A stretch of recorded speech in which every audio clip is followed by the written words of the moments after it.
तो एक बार रिकॉल करते हैं और फिर उसके आगे मूव करते हैं। ठीक है, रिकॉल करके उसके कुछ क्वेश्चंस वगैरह जो पहले प्रैक्टिस करेंगे ताकि हमें कमांड हो जाए कि हाँ भाई हमें ये चीज़ें या कूलम्स लॉ के ऊपर जो इन्फॉर्मेशन हमें पता होनी चाहिए वो सब पता है, उसको अप्लाई करके हम उससे रिलेटेड क्वेश्चंस वगैरह सॉल्व कर सकते हैं।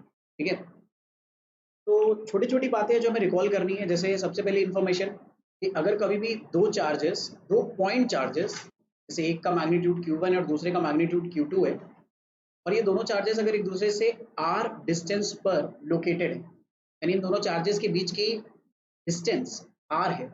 ठीक है, तो इन दोनों चार्जेस के बीच में या तो फोर्स ऑफ अट्रैक्शन काम करेगा या फोर्स ऑफ रिपल्शन।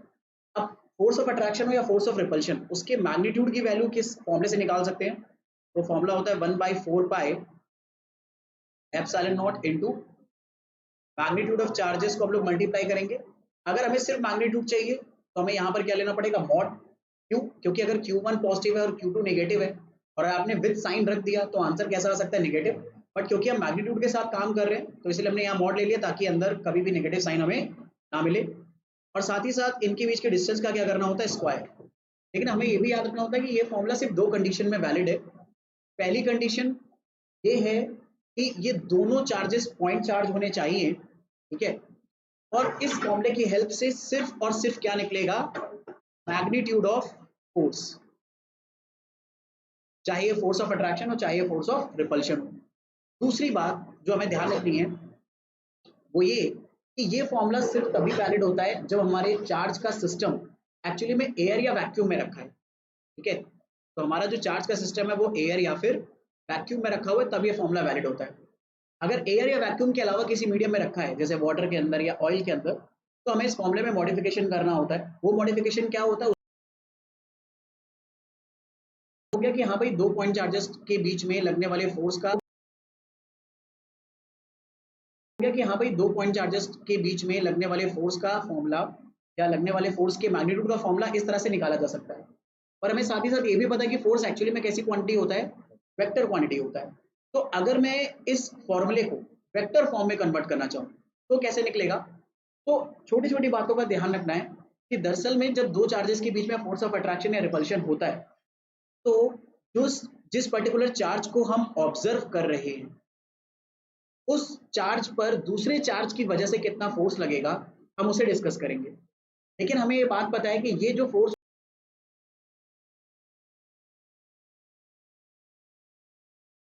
कोई फोर्स लगेगा ही नहीं। नहीं भाई बिल्कुल लगेगा, कोई फोर्स लगेगा ही नहीं। नहीं भाई बिल्कुल लगेगा, कोई फोर्स लगेगा ही नहीं। नहीं भाई बिल्कुल लगेगा, कौन लगाएगा, Q1 लगाएगा। तो ये चार्जेस हमेशा, ये चार्जेस से जो फोर्स क्रिएट होंगे हमेशा पेयर में काम करेंगे। Q1 पर Q2 फोर्स लगाएगा और Q2 पर Q1 फोर्स लगाएगा। तो अगर मैं वेक्टर फॉर्म में दरअसल में फोर्स को निकालना चाहूँ, क्योंकि फोर्स एक वेक्टर क्वांटिटी है, तो उसकी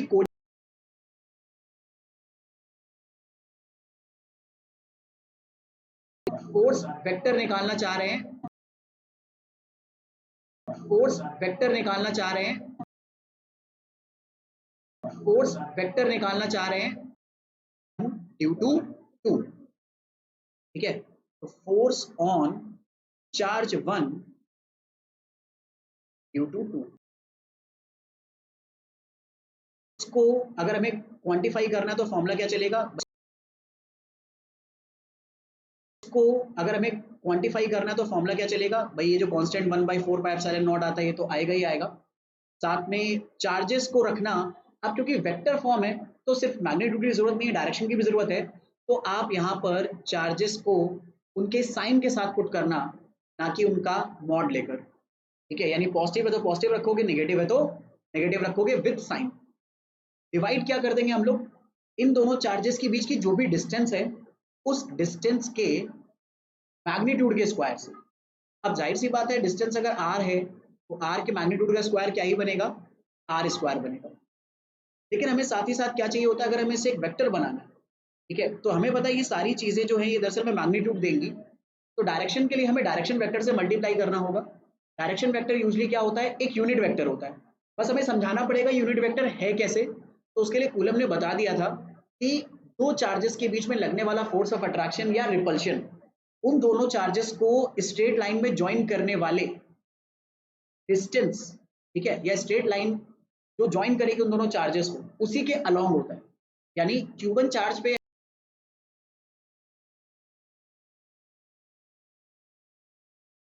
रिपल्शन होगा तो वो इसी लाइन के अलॉन्ग होगा, रिपल्शन होगा तो वो इसी लाइन के अलॉन्ग होगा, रिपल्शन होगा तो वो इसी लाइन के अलॉन्ग होगा बट अपोजिट साइड होगा। तो हमें पता है कि जो फोर्स की डायरेक्शन है वो दरअसल में इन दोनों चार्जेस को ज्वाइन करने वाली लाइन के अलॉन्ग ही है। तो अगर हम इन दोनों चार्जेस को ज्वाइन करने वाली लाइन के अलॉन्ग एक वेक्टर ले लें, ठीक है, तो उसी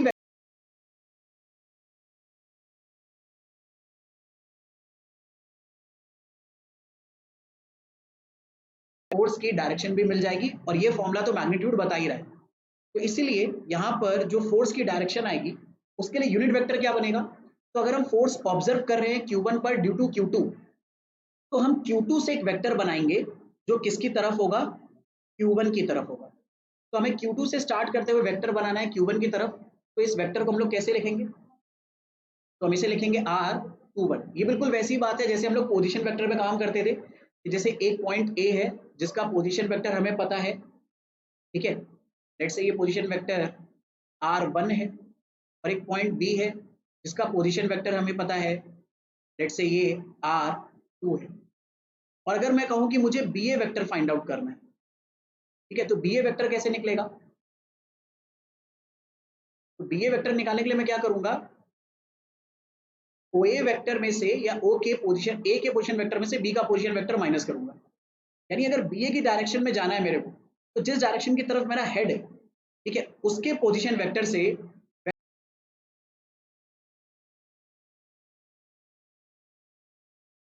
वन पे जाना है।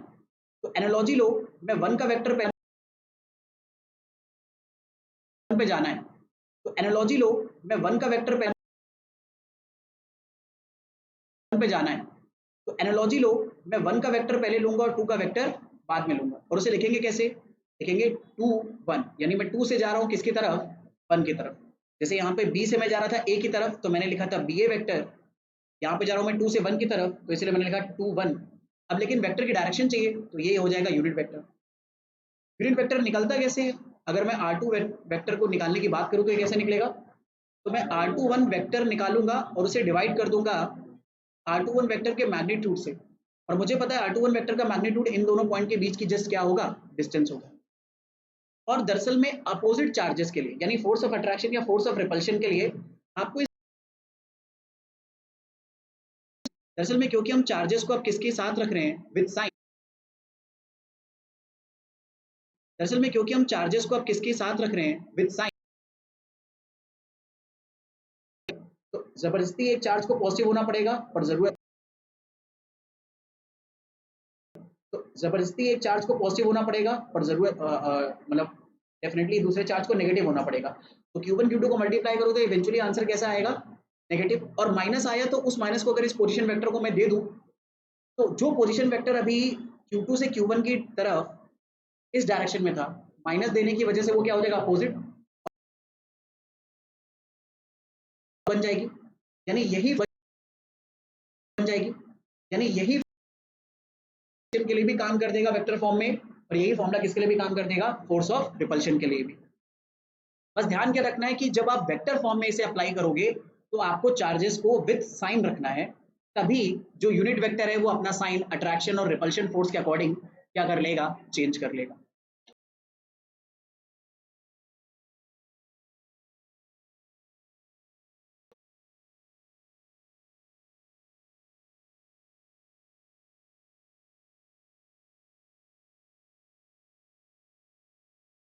टू वन इसलिए लिया है क्योंकि हम टू से स्टार्ट करके वन की तरफ जा रहे हैं। मतलब हम क्या देखना चाह रहे हैं? टू वेक्टर या टू पॉइंट पर जो चार्ज रखा है उसका इन्फ्लुएंस क्या है वन के ऊपर। तो स्टार्ट कहाँ से करोगे? टू से करोगे ना, क्योंकि टू का इन्फ्लुएंस देखना चाह रहे हो आप वन से। बाकी इसमें छोटी छोटी बातें जैसे 1/4 पाई एप्सिलॉन नॉट, ये जो कांस्टेंट होता है इसे के से रिप्रेजेंट करते हैं।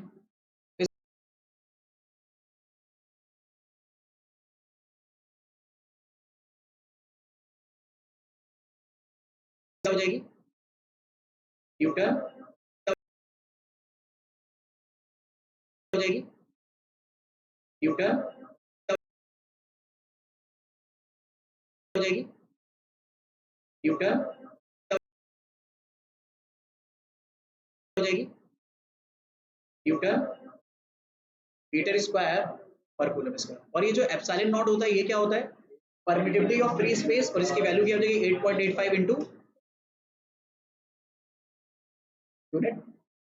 एप्सिलॉन नॉट का जस्ट क्या हो जाएगा, एप्सिलॉन नॉट की यूनिट का जस्ट इनवर्स हो जाएगा, मतलब जो एप्सिलॉन 1/4 बाय एप्सिलॉन नॉट में जो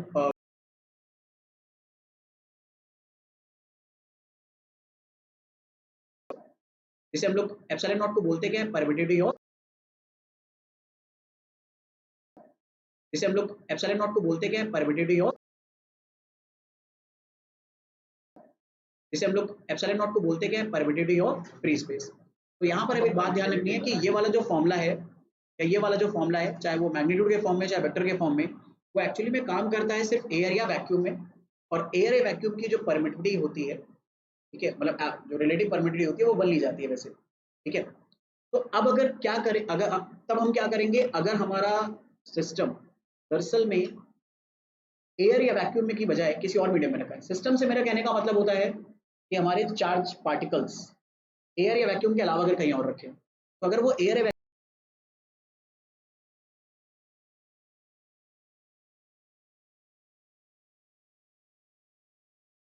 होता है कि वैक्यूम या एयर के लिए, होता है कि वैक्यूम या एयर के लिए, होता है कि वैक्यूम या एयर के लिए,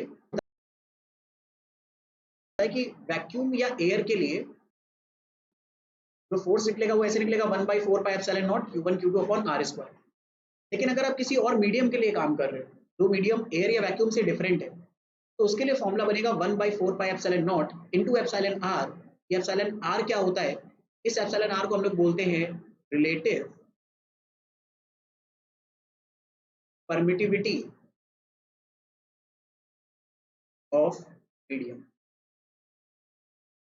परमिटिविटी डेफिनेशन दरअसल में डिटेल में हम लोग समझेंगे जब हम लोग मैग्नेटिज्म की तरफ मूव करने लगेंगे। दरअसल में क्या होता है, हमें पता है कि हर मैटर यूनिवर्स में बना हुआ है किसका, इलेक्ट्रॉन प्रोटॉन और न्यूट्रॉन्स का, जिनमें से इलेक्ट्रॉन प्रोटॉन चार्ज पार्टिकल खुद होते हैं।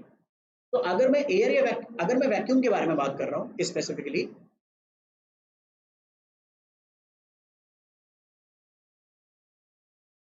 के बीच में किसी भी तरह के बीच में किसी भी तरह के बीच में किसी भी तरह प्रोटॉन्स का कलेक्शन नहीं है।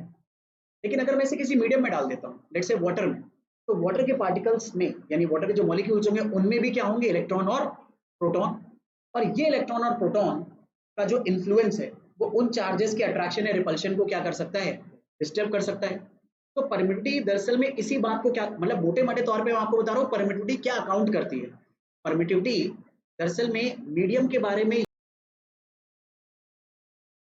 इलेक्ट्रॉन प्रोटॉन या डाइपोल्स या जो भी इलेक्ट्रॉन प्रोटॉन या डाइपोल्स या जो भी, तो दरअसल में जो हमारे इंडिविजुअल चार्जेस हैं उनके बीच में लगने वाले फोर्स ऑफ अट्रैक्शन या रिपल्शन को क्या करेगी, कैसे डिस्टर्ब करेगी। तो मोटा मोटी तौर पे ऐसे समझ सकते हो। जो एक्चुअल डेफिनेशन है वो हम लोग धीरे धीरे जब इस चैप्टर पे हम लोग और कमांड कर पाएंगे और मैग्नेटिज्म की तरफ मूव करेंगे तब ज्यादा डिस्कस करेंगे। पूरा एक चैप्टर है मैग्नेटिज्म एंड मैटर, वहां पर परमिटिविटी के बारे में बहुत इलैबोरेटेड डिस्कशन होगा, जिसे हम अभी नहीं कर सकते क्योंकि अभी बहुत सारी चीजें आपको पता नहीं।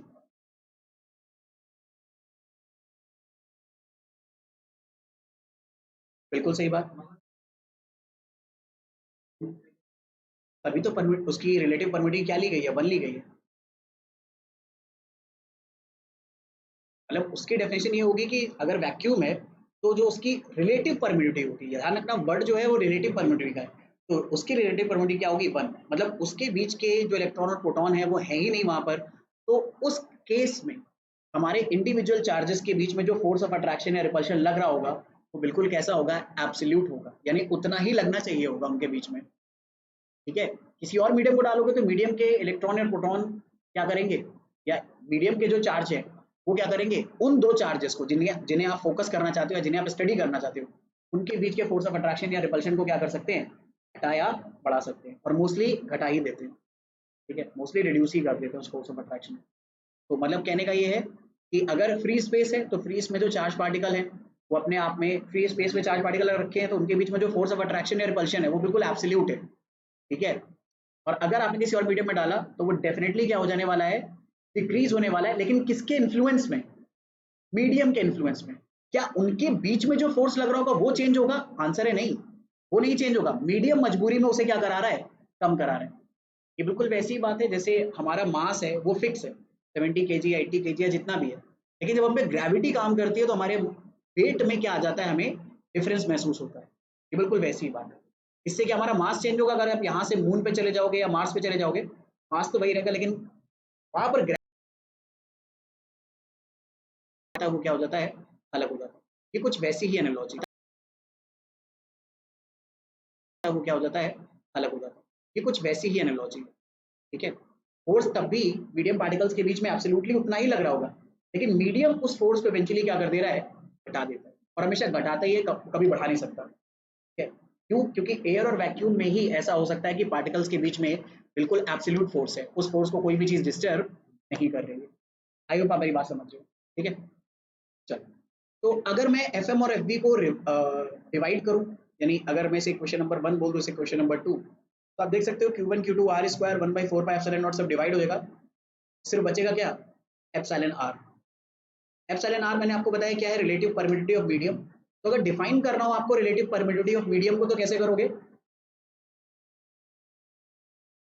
एप्सिलॉन नॉट और एप्सिलॉन आर एक दूसरे पे कैसे डिपेंड करते हैं। ये गुड क्वेश्चन, ये बहुत बड़ा क्वेश्चन है। अभी इसे डिस्कस करते हैं, पहले एक मिनट इसको डिफाइन करते हैं। इसकी डेफिनेशन से आप समझ पाओगे कि एप्सिलॉन नॉट और एप्सिलॉन आर असल में आपस में कैसे रिलेट करते हैं, ठीक है।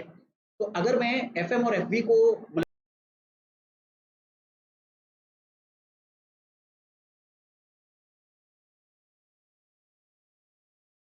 डिफाइन कर सकते हैं, क्या मैं ये बोल सकता हूँ कि दरअसल में डिफाइन कर सकते हैं, क्या मैं ये बोल सकता हूँ कि दरअसल में डिफाइन कर सकते हैं, क्या मैं ये बोल सकता हूँ कि दरअसल में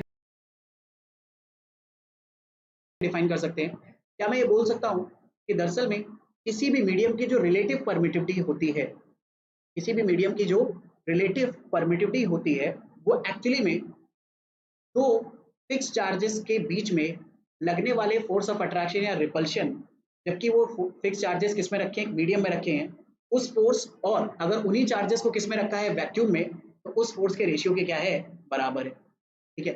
यहाँ पर मैंने क्या बोला, एप्सिलॉन आर दरअसल में एफ एम और एफ बी का क्या है, रेशियो है। एफ एम क्या है, दो चार्जेस जब किसी मीडियम में रखे हैं तो उनके बीच में लगने वाला फोर्स। और एफ बी क्या है, यही दो चार्जेस अगर किस में रखे हुए हैं, वैक्यूम में रखे, तो उनके बीच में लगने वाला फोर्स। तो इन दोनों फोर्सेस का जो रेशियो आएगा वही दरअसल में उस मीडियम की क्या होती है, रिलेटिव परमिटिविटी होती है, ठीक है। अब ये क्वेश्चन था कि एप्सिलॉन नॉट और एप्सिलॉन आर के बीच में क्या रिलेशन है। तो इसे रिकॉल करने के लिए आपको जरा 11th क्लास का एक छोटा सा कॉन्सेप्ट रिकॉल करो, रिलेटिव डेंसिटी। किसी को याद है रिलेटिव डेंसिटी क्या होता है? अच्छा, 9th में भी पढ़ा है, अरे तो क्या ही बात है यार, तो याद करो। मतलब रिलेटिव डेंसिटी वैसे उसमें भी है, 11th में भी है, ये 9th में तो था ही, सबसे लेटेस्ट आपने 11th पढ़ा, इसलिए मैंने 11th।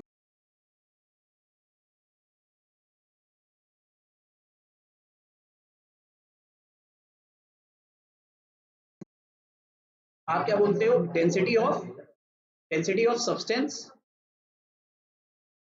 क्या जरूरी है कि डेंसिटी ऑफ वाटर ही लिया जाए, कुछ और नहीं ले सकते? हाँ, रिलेटिव डेंसिटी में ही ये जो डिनोमिनेटर है ये स्ट्रिक्टली वाटर को ही लेना चाहिए एट 4 डिग्री सेल्सियस, या कुछ भी ले सकते हैं? तो मैं आपको बता दूं, नहीं, कुछ भी ले सकते हो। रिलेटिव का मतलब क्या है, रिलेटिव का मतलब है आप किसी चीज के रिस्पेक्ट में उसे मेजर कर रहे हो। तो ऐसा कोई हार्ड एंड फास्ट रूल नहीं है कि आपको वाटर ही चाहिए होता है। आप किसी और लिक्विड के लिए देख सकते थे, ग्लिसरीन के लिए या किसी और चीज के लिए भी चलेगा, बिल्दास चलेगा, लेकिन मोस्ट अपने सिलेबस में किसके लिए चलता है, वाटर के लिए चलता है। तो रिलेटिव परमिटिविटी एक्चुअली में क्या चीज है, जरा समझो। ये बस एक फिजिकल क्वांटिटी है जो कि उस सब्सटेंस की एक्चुअल डेंसिटी और वाटर की डेंसिटी का क्या है, रेशियो है। इसी तरह से जो हमारे रिलेटिव परमिटिविटी होती है किसी मीडियम की, वो बिल्कुल सही बात, वो उस मीडियम की permittivity divided by with some reference. और ये रेफरेंस हमने क्या लिया हुआ है, ये रेफरेंस हमने लिया है वैक्यूम। तो वैक्यूम की परमिटिविटी एप्सिलॉन नॉट होती है, तो एप्सिलॉन एम जो आएगा वो दरअसल में क्या आएगा, epsilon not into epsilon R आएगा। I hope everybody is comfortable with this idea. तो दरअसल में कहानी सुनो, कहानी समझो। अगर मैंने दो चार्ज पार्टिकल्स को एक मीडियम में रखा हुआ है, तो जो एक्चुअल फॉर्मूला होता है कूलम्स लॉ का वो ये होता है 1/4 पाई एप्सिलॉन एम, यानी उस मीडियम की कितनी परमिटिविटी है वो लेनी होती है। जैसे air which is epsilon not, तो मीडियम के लिए एक फॉर्मूले में क्या करना पड़ेगा, विच इज एप्सिलॉन नॉट। तो मीडियम के लिए एक फॉर्मूले में क्या करना पड़ेगा, मीडियम की परमिटिविटी लेनी पड़ेगी, इनटू क्या होगा Q1 Q2 upon r square.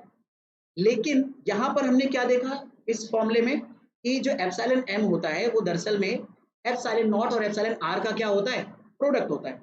उसे ही अगर मैं यहाँ पर मॉडिफाई यहाँ पर पुट डाउन कर दूं तो एफ की वैल्यू क्या आएगी 1/4 pi epsilon not into epsilon R आएगी। I hope everybody is comfortable. ना ये फॉर्मूला कैसे ड्राइव हुआ था, वो दरअसल में ये फॉर्मूला कैसे ड्राइव हुआ था, वो दरअसल में रिलेटिव परमिटिविटी की डेफिनेशन से ड्राइव हुआ था। आई hope everybody is comfortable with this idea.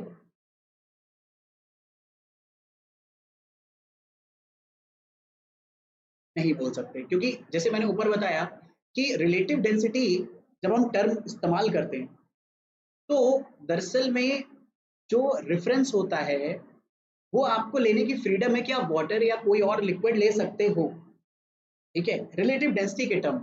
लेकिन रिलेटिव परमिटिविटी के टर्म्स में ये फ्रीडम हमें अलाउ नहीं।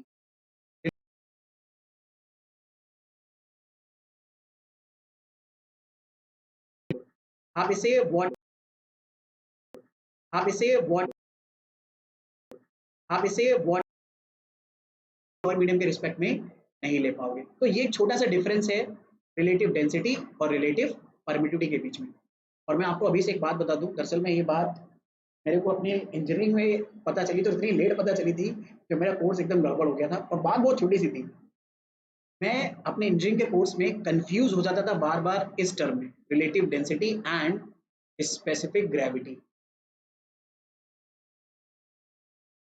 अब एक्चुअली में क्या होता था, स्पेसिफिक ग्रेविटी जो टर्म है वो स्पेसिफिकली डिजाइंड है सिर्फ किसके लिए, वाटर के लिए। तो मैंने आपको बताया ना कि रिलेटिव डेंसिटी में हम क्या कर सकते हैं, जब हमें रेफरेंस लेना है तो हम वाटर या वाटर के अलावा कोई और लिक्विड ले सकते हैं, चलेगा। लेकिन स्पेसिफिक ग्रेविटी दरअसल में है relative density he, but strictly किसके रिस्पेक्ट में, वाटर के रिस्पेक्ट। तो अगर ये टर्म आ जाए स्पेसिफिक ग्रेविटी तो आप समझ जाना वो क्या है, वाटर के रिस्पेक्ट में relative density. I hope everybody is comfortable with this idea. Shall we continue. तो आई गेस ये वाला पॉइंट समझ गए। अच्छा, यहाँ पर मैं आपको एक बता दूं, एप्सिलॉन और आर को स्मॉल के से भी डिनोट कर सकते हो, और इसे एक और नाम दिया जाता है, इसे बोला जाता है dielectric constant of medium. इसे हम लोग बोल सकते हैं डाइलेक्ट्रिक कांस्टेंट ऑफ मीडियम, यानी relative permittivity is nothing but is also called as dielectric constant.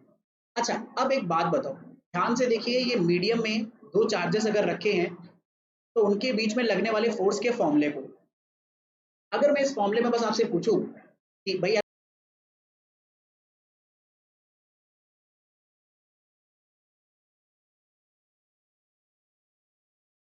Medium के बीच में रिलेशन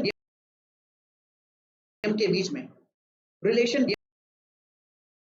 के बीच में रिलेशन के बीच में रिलेशन का है, तो क्या बोलोगे, वो डायरेक्टली प्रोपोर्शनल है या इनवर्सली? इनवर्सली प्रोपोर्शनल है। तो हमें पता है कि जो फोर्स किसी मीडियम में लग रहा है दो चार्ज पार्टिकल्स के बीच में, वो दरअसल में डाइलेक्ट्रिक कांस्टेंट के इनवर्सली प्रोपोर्शनल होता है। इसका मतलब क्या है, इसका मतलब है डाइलेक्ट्रिक कांस्टेंट अगर बढ़ेगा तो एफएम की वैल्यू कम होगी। और एक बात बता दूं, ए की वैल्यू 1 होती है किसके लिए, वैक्यूम के लिए, वैक्यूम या फिर एयर के लिए, अपने सिलेबस में। आई hope everybody is comfortable with this idea. और वाटर का जो डाइलेक्ट्रिक कांस्टेंट होता है ना वो 80 होता है, ये याद रखो।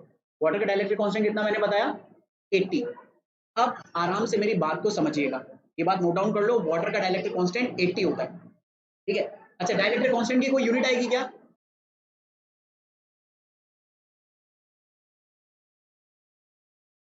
एप्सिलॉन आर ये एप्सिलॉन आर ये एप्सिलॉन आर ये सेम क्वांटिटी का रेशियो है तो भाई यूनिट तो कैंसिल आउट हो जाएंगे, ठीक है। तो इसलिए बस मैंने बोला कि कोई यूनिट नहीं आएगी, इसलिए मैंने बोला कि भाई जो वैल्यू आ रही है वाटर के डाइलेक्ट्रिक कांस्टेंट की वो है 80, ठीक है। अच्छा जरा सोचो, इमेजिन करो, मैंने दो चार्जेस, एक पहले पहले मैंने दो चार्जेस एक वैक्यूम में ले रखे थे, ठीक है, और उनके बीच में फोर्स ऑफ अट्रैक्शन था F। अब बिल्कुल सेम सिस्टम को मैंने वाटर में मर्ज कर दिया, यानी वाटर में डुबो दिया। तो अब बताओ नया फोर्स की जो वैल्यू होगी वो कितनी होगी? हाँ, नए फोर्स की वैल्यू, अगर पहले दोनों फोर्सेस की वैल्यू दरअसल में F थी, दो चार्जेस हैं, अभी ये वैक्यूम में रखे हुए हैं, ठीक है, Q1 Q2, इनके बीच की डिस्टेंस R है, तो इनके बीच में लगने वाले फोर्स ऑफ अट्रैक्शन या रिपल्शन की वैल्यू F है। अब मैं कह रहा हूं इन दोनों सेम चार्जेस को बिना डिस्टेंस चेंज करे मैंने वाटर में डाल दिया, तो अब बताओ फोर्स की वैल्यू कितनी होगी? बढ़ जाएगी, कम हो जाएगी? बिल्कुल सही, कम हो जाएगी। कितनी, कितने फैक्टर से कम हो जाएगी बताओ? अरे बिना हाथ उठाए बता सकते हो, ये लोग देखते हो बिना हाथ उठाए बता देते हैं।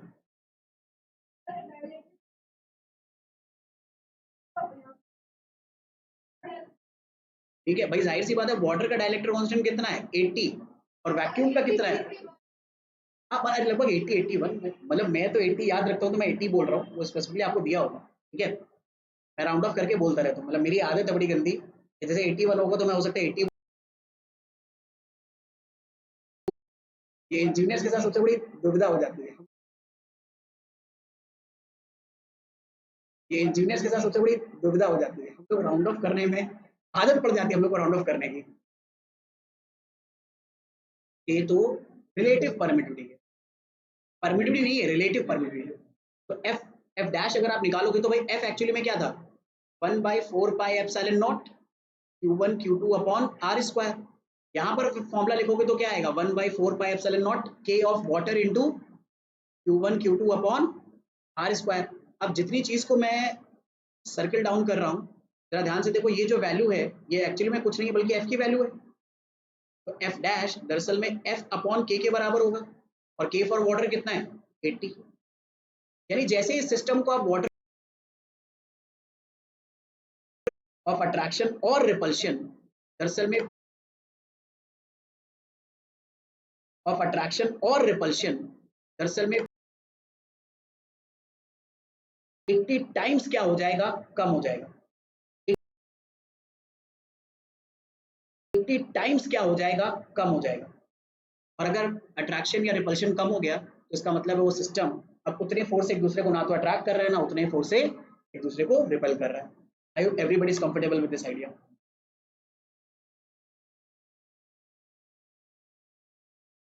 रिलेटिव परमिटिविटी 1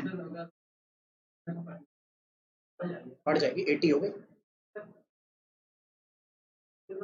बिल्कुल सही बात। आप अपनी बात खुद ही बोल रहे हो, अगर इसे इसीलिए मैं कह रहा हूँ कि अगर आप पेन, इसे इसीलिए मैं कह रहा हूँ कि अगर आप पेन,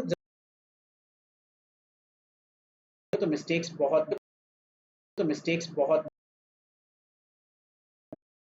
हाँ बिल्कुल, नहीं नहीं मैं फर्क है मेरे भाई, इसीलिए मैंने बोला दरअसल में इंग्लिश में अल्फाबेट 26 ही है, लेकिन फिजिक्स के कॉन्सेप्ट बहुत सारे हैं, तो आपको फर्क समझना है। जो 1/4 पाई एप्सिलॉन नॉट में हम के इस्तेमाल कर, और जो एप्सिलॉन आर को मैं बोल रहा हूँ वो इस, और जो एप्सिलॉन आर को मैं बोल रहा हूँ वो स्मॉल के, एप्सिलॉन आर यार स्मॉल के। क्लियर है यहाँ तक तो कोई इशू नहीं, कोई परेशानी। परमिटिविटी वाटर की बढ़ेगी, 80 हो गई ना, ए की वैल्यू रिलेटिव परमिटिविटी 80 हो गई, बड़ी है वो, कम थोड़ी हुई है। रिलेटिव परमिटिविटी चेक करनी है, परमिटिविटी मत चेक करो, रिलेटिव परमिटिविटी। यस भाई। अच्छा अच्छा, डाइलेक्ट्रिक क्या होता है, कि जैसे धीरे धीरे आप चलोगे यार, डाइलेक्ट्रिक है। डाइलेक्ट्रिक क्या होता है कि जैसे धीरे धीरे आप चलोगे यार, डाइलेक्ट्रिक को बताने के लिए मेरे को मतलब बिना डाइपोल समझाए और बिना ये सब चीज़ें मैं समझाए बिना समझाए बता नहीं सकता। तो अभी मतलब आप ऐसे समझ लो एक टर्म है, लेकिन धीरे धीरे ये टर्म आपको डेफिनेटली क्या हो जाएगा, क्लियर हो जाएगा। ठीक है, लेकिन उसको बताने के लिए जिन टूल्स की रिक्वायरमेंट है या जिन टर्म्स की रिक्वायरमेंट है अभी वो हमने पढ़े नहीं। ठीक है, तो अभी बस इतना, अभी अपने रेफरेंस के लिए क्या सोच लो, अपने रेफरेंस के लिए आप सोच लो रिलेटिव परमिटिविटी का ही एक और नाम होता है डाइलेक्ट्रिक कांस्टेंट। वो कैसे आया,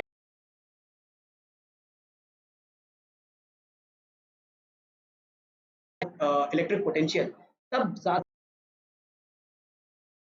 इलेक्ट्रिक पोटेंशियल तब ज्यादा इलेक्ट्रिक पोटेंशियल तब ज्यादा कि डाइलेक्ट्रिक कांस्टेंट होता क्या है। बिना उसके समझे मतलब वही रहेगा कि उतनी अच्छे से चीज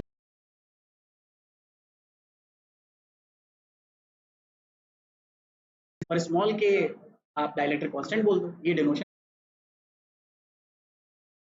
और स्मॉल के आप डाइलेक्ट्रिक कांस्टेंट बोल दो, ये डिनोशन और स्मॉल के आप डाइलेक्ट्रिक कांस्टेंट बोल दो, ये डिनोशन दे दो। ठीक है, अब अगली चीज जो मैं आपको बताना चाह रहा था वो ये कि दरअसल में ये जो दो या दो से ज्यादा चार्जेस के बीच में फोर्स ऑफ अट्रैक्शन या रिपल्शन लगता है, ये दरअसल में सुपरपोजिशन का प्रिंसिपल फॉलो करता है। और अब से फिजिक्स में जब भी आप ये टर्म सुनोगे प्रिंसिपल ऑफ सुपरपोजिशन, तो इसका जो नहीं होता है, क्या होता है देखो इसको समझो, नहीं होता है, क्या होता है देखो इसको समझो। जैसे मान लीजिए मेरे पास बहुत सारे चार्ज पार्टिकल्स रखे हुए हैं।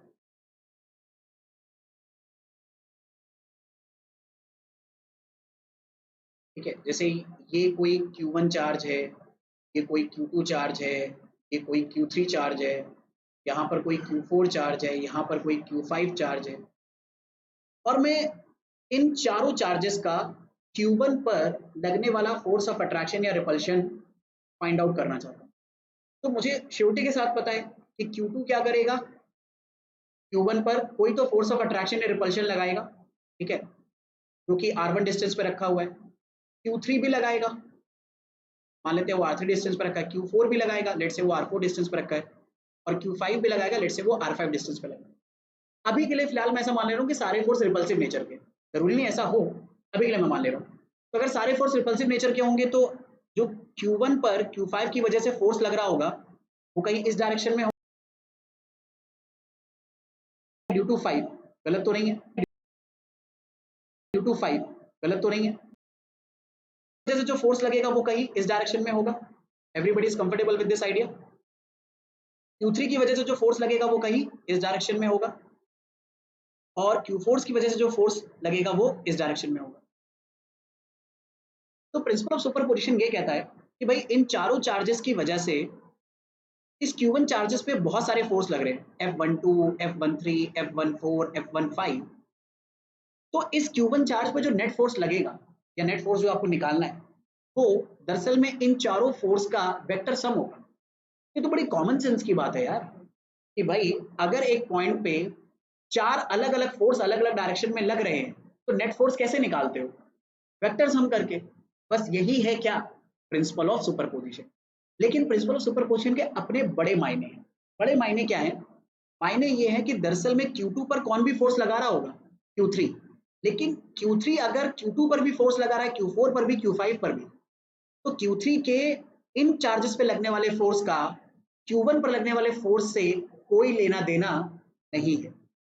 इसीलिए प्रिंसिपल ऑफ सुपरपोजिशन थोड़ा सा इंपॉर्टेंट होता है कि जब कभी भी एक सिस्टम में बहुत सारे चार्ज पार्टिकल रखे हैं तो हर पार्टिकल एक दूसरे को या तो अट्रैक्ट कर रहा होगा या क्या कर रहा होगा, रिपेल।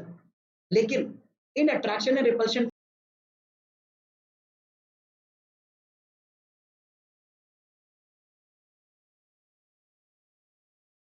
उस पर्टिकुलर पॉइंट पे या उस पर्टिकुलर चार्ज पे जो फोर्स लग रहे होंगे, उस पर्टिकुलर पॉइंट पे या उस पर्टिकुलर चार्ज पे जो फोर्स लग रहे होंगे, उस पर्टिकुलर पॉइंट पे या उस पर्टिकुलर चार्ज पे जो फोर्स लग रहे होंगे, उस पर्टिकुलर पॉइंट पे या उस पर्टिकुलर चार्ज पे जो फोर्स लग रहे होंगे, वो सिर्फ और सिर्फ देखे जाएंगे इंडिविजुअल चार्जेस की हेल्प से। बाकी चार्जेस एक दूसरे के साथ क्या कर रहे हैं उससे उन चार्जेस पर लगने वाले फोर्स का लेना देना कुछ भी नहीं है। तो अगर मैं पूछूं कि भाई F1 पर नेट फोर्स कितना आएगा वेक्टर फॉर्म में, तो आप क्या बोलोगे? कुछ मत करो, आप इन सारे वेक्टर्स का क्या कर दो? वेक्टर सम कर दो। लेकिन यार याद रखना, वेक्टर सम करने के दो तरीके होते हैं, या तो आपको फॉलो करना पड़ेगा ट्रायंगल लॉ या फिर पैरेललोग्राम लॉ। ठीक है, इस बात को जरा अच्छे से समझिएगा। किसी को कोई दिक्कत, कोई परेशानी? ये पॉइंट क्लियर हो गया? और मान लो यहाँ तक तो सिर्फ 5 ही पार्टिकल्स थे, 6 होते, ज्यादा होते तो क्या करते? जितनी बार आता उतनी बार लेते। लेकिन लेना कौन सा सम है? वेक्टर सम लेना। यानी डायरेक्शन की बहुत ज्यादा इंपॉर्टेंस है, एक पर्टिकुलर पॉइंट चार्ज पर बहुत सारे चार्जेस की वजह से लगने वाले फोर्स को कैलकुलेट करने में। आई hope everybody is comfortable.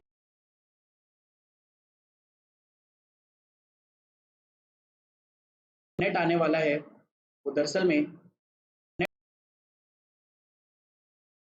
Net आने वाला है वो दरअसल में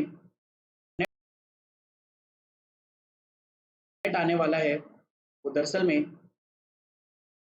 वन पार्टिकल पर जो फोर्स आने वाला है वो बाकी सारे फोर्सेस का क्या आएगा? सम। जैसे मान लो ये वन पे कोई चार्ज रखा है, वन, ये पार्टिकल 2 है, ये पार्टिकल 3 है, और ऐसे बहुत सारे पार्टिकल और हैं। तो इस पर जो फोर्स आने वाला है वो इन सारे फोर्सेस का क्या आने वाला है? वेक्टर सम आने वाला है। आई होप आप मेरी बात समझ रहे। लेकिन एक छोटी सी बात याद रखना कि न्यूक्लियर फोर्स जो होता है, ठीक है, यानी न्यूक्लियस में लगने वाला फोर्स, न्यूक्लियस में किसके बीच में फोर्स लगता है? प्रोटॉन और न्यूट्रॉन्स के बीच में। जबकि प्रोटॉन एक दूसरे को क्या करने की कोशिश करते हैं? रिपल करने की कोशिश करते हैं। तो न्यूक्लियर फोर्स दरअसल में वहां पर भी बहुत सारे बॉडी इंटरेक्शन होते हैं। ठीक है, वहां पर दरअसल में बॉडी इंटरेक्शन होते हैं, मतलब पार्टिकल्स एक दूसरे के साथ क्या करते हैं? इंटरेक्ट करते हैं, एक दूसरे में इंटरचेंज होते हैं। तो न्यूक्लियर फोर्स पर प्रिंसिपल ऑफ सुपरपोजिशन काम नहीं करता है। न्यूक्लियर फोर्स पे क्या सुपरपोजिशन प्रिंसिपल काम करेगा? तो आंसर है न्यूक्लियर फोर्स पे क्या सुपरपोजिशन प्रिंसिपल काम करेगा? तो आंसर है नहीं। यानी न्यूक्लियर फोर्सेस को वेक्टर सम की हेल्प अगर आप सॉल्व करने की कोशिश करोगे तो एक्चुअली में आप क्या कर रहे हो? गलत लॉजिक अप्लाई कर रहे हो उसके ऊपर। ठीक है, और बाकी जो बात मैंने आपको वेक्टर वाली बोली है वो यहाँ पर बोर्ड्स में लिखी हुई है कि अगर आपके पास बहुत सारे नंबर ऑफ चार्जेस हैं जो इंटरेक्ट कर रहे हैं एक दूसरे के साथ, तो वो वेक्टर सम होगा बाकी उन सारे फोर्सेस तो वो वेक्टर सम होगा बाकी उन सारे फोर्सेस की वजह से जो बाकी सारे चार्जेस उस पर्टिकुलर छोटे से पॉइंट पर या उस पर्टिकुलर छोटे से चार्ज पर लगा रहे हैं। ये वेक्टर, ये आप यूनिट वेक्टर ले सकते हैं। आई hope everybody is comfortable with this idea. Does anybody have any issue with this? ठीक है, तो एक काम करते हैं, फटाफट क्वेश्चन कर लेते हैं। ठीक है, आगे होगा ये क्वेश्चन वैसे। चलो पहले ये रूल्स पढ़ लेते हैं, फिर देखते हैं आगे है वो क्वेश्चन। ठीक है, तो कुछ पॉइंट्स है जो कूलम्स लॉ के लिए आपको अच्छे से समझ के रखने हैं। ठीक है, जैसे सबसे पहली बात, प्रूव करने का कोई तरीका हमारे पास करने का कोई तरीका हमारे पास सबसे इंपॉर्टेंट बात कि आज भी हम जो एक्सपेरिमेंट्स करते हैं वो एक्सपेरिमेंट्स दरअसल में इसके सही होने को क्या करते हैं? इस्टेब्लिश करते हैं। यानी इसका यूनिवर्सल नेचर है, यानी भले से इसको ड्राइव नहीं कर सकते लेकिन ये डेफिनेटली क्या है? बिल्कुल सही फॉर्मूला है या सही लॉ है। और ये लॉ बिल्कुल मैच करता है, एनालॉगस का मतलब होता है सेम टू सेम दिखता है, किसकी तरह से? न्यूटन लॉ ऑफ ग्रेविटेशन की तरह से। न्यूटन लॉ ऑफ ग्रेविटेशन में हमने क्या करा था? दो मासेस अगर एक दूसरे से आर डिस्टेंस पर होते हैं तो उनके बीच में जो फोर्स ऑफ ग्रेविटी होता है वो क्या हो जाता है? F is equal to some constant जिसे हम ग्रेविटेशनल कांस्टेंट बोलते हैं into m1 m2 upon r square. अब जरा ध्यान से देखो, अगर मासेस की बजाय चार्ज रख दो और इनके बीच की डिस्टेंस r ले लो तो F किसके बराबर आता है? Some constant into q1 q2 upon r square. यानी न्यूटन्स के फॉर्मूले में, न्यूटन लॉ ऑफ ग्रेविटेशन के फॉर्मूले में मासेस को हमने किससे रिप्लेस कर दिया? चार्जेस से। डिस्टेंस की जगह अभी भी वही रहा और ग्रेविटेशन कांस्टेंट की जगह पे हम क्या ले आए? नहीं, डायरेक्ट ये 1/4 बाय एप्सिलॉन नॉट है। ये ये 1/4 बाय एप्सिलॉन नॉट है। ठीक है भाई, मैं कुछ नहीं कर सकता इसका यार, मैं कुछ नहीं कर सकता इसका। आपको अच्छे से ये कंफ्यूजन दूर रखना है। क्या है वो कंफ्यूजन दूर करने वाली बात? कि F इज इक्वल्स टू के Q1 Q2 upon r square अगर लिखा है तो इस K का मतलब है ये है 1/4 पाई एप्सिलॉन नॉट। और अगर ऐसे लिखा हुआ है 1/4 पाई एप्सिलॉन नॉट के, तो इसका मतलब है ये के क्या है, डाइलेक्ट्रिक कांस्टेंट। कहानी समझ में आई? आप अच्छे से देख लो ना कि किस चीज की कौन सी चीज मिस है। इस फॉर्मूले में क्या नहीं लिखा होगा, 1/4 पाई एप्सिलॉन नॉट, और इस फॉर्मूले में डेफिनेटली क्या लिखा होगा, अरे यार आई एम सॉरी एफ, इस फॉर्मूले में डेफिनेटली क्या लिखा होगा, 1/4 पाई एप्सिलॉन नॉट। तब के को क्या बोलोगे, डाइलेक्ट्रिक कांस्टेंट। आई होप आप मेरी बात समझ रहे हो, कोई दिक्कत तो नहीं, ये कंफ्यूजन दूर कर लो अच्छे से। I hope you are getting the idea. और दरअसल में ये फॉर्मूला वहीं से इंस्पायर्ड भी है, लोग का ये मानना है ये फॉर्मूला वहीं से क्या है, इंस्पायर्ड है। अच्छा, छोटी मोटी और बातें भी हम लोग देख सकते हैं जो इस न्यूटन लॉ ऑफ ग्रेविटेशन को अलग बनाती हैं या सिमिलैरिटी प्रोवाइड करती हैं कूलम्स लॉ के साथ, कि इलेक्ट्रिक फोर्स चार्ज पार्टिकल्स के बीच में क्या होते हैं, स्ट्रॉन्गर होते हैं in comparison to gravitational force. क्यों? अरे भाई जी की वैल्यू याद करो कितनी होती है, 6.6 into 10 to the power minus,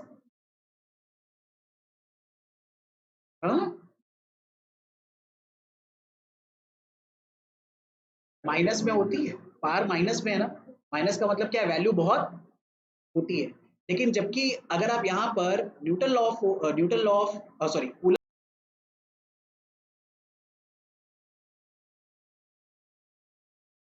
9 into 10 to the power 9 cos 9 into 10 to the power 9 cos 9 into 10 to the power 9 positive में आती है, वो किस में थी, निगेटिव में, और ये किस में है, पॉजिटिव। वैल्यू क्या है, बहुत ज्यादा इंक्रीज हो रही है। इसलिए बात बोली गई के जितना बड़ा होगा मैग्नीट्यूड भी उतना ही बड़ा होता चला जाएगा। इसलिए बात बोली गई है कि दरअसल में इलेक्ट्रिक फोर्सेस क्या होते हैं, बहुत ज्यादा स्ट्रॉन्गर होते हैं किसके कंपैरिजन में, ग्रेविटेशनल फोर्स के कंपैरिजन में, 29 टाइम्स कह सकते हो। तो आप देख ले रहे, रेशियो निकाल के देख लेना। इलेक्ट्रिक फोर्स के बारे में बात करें तो इलेक्ट्रिक फोर्स अट्रैक्टिव और रिपल्सिव दोनों नेचर का हो सकता है, लेकिन जो इलेक्ट्रिक फोर्स किस पे डिपेंड करता है, इलेक्ट्रिक फोर्स किस पे डिपेंड करता है, नेचर ऑफ मीडियम पे। लेकिन क्या ग्रेविटेशनल फोर्स करता है ऐसा, नहीं, नेचर ऑफ मीडियम पे बिल्कुल डिपेंड नहीं करेगा वो। ठीक है, जो फोर्स होता है इलेक्ट्रिक फोर्स, वो दरअसल में किस नेचर का होता है, एक्शन रिएक्शन का होता है। ठीक है, यानी अगर फर्स्ट चार्ज पर दूसरा वाला चार्ज फोर्स लगा रहा है, तो दूसरे वाले चार्ज पर भी फर्स्ट वाला चार्ज क्या लगाएगा, इक्वल एंड अपोजिट डायरेक्शन में फोर्स लगाएगा, बस यही कहने का मतलब। और बहुत इंपॉर्टेंट बात, इलेक्ट्रिक फोर्स जो होता है वो कंजर्वेटिव नेचर का होता है। कंजर्वेटिव नेचर का मतलब होता है कि इस फोर्स के इन्फ्लुएंस में कोई भी वर्क अगर होगा तो वो वर्क पाथ से क्या रहेगा, इंडिपेंडेंट रहेगा। मतलब किस,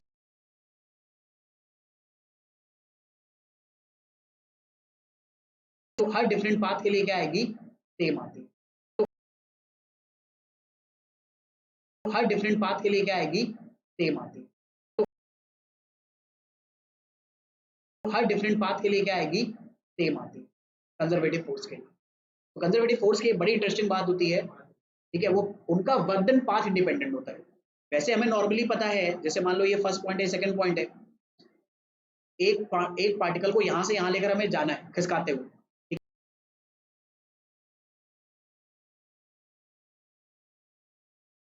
अलग अमाउंट, और अगर ऐसे लेकर जाएंगे तो अलग अमाउंट,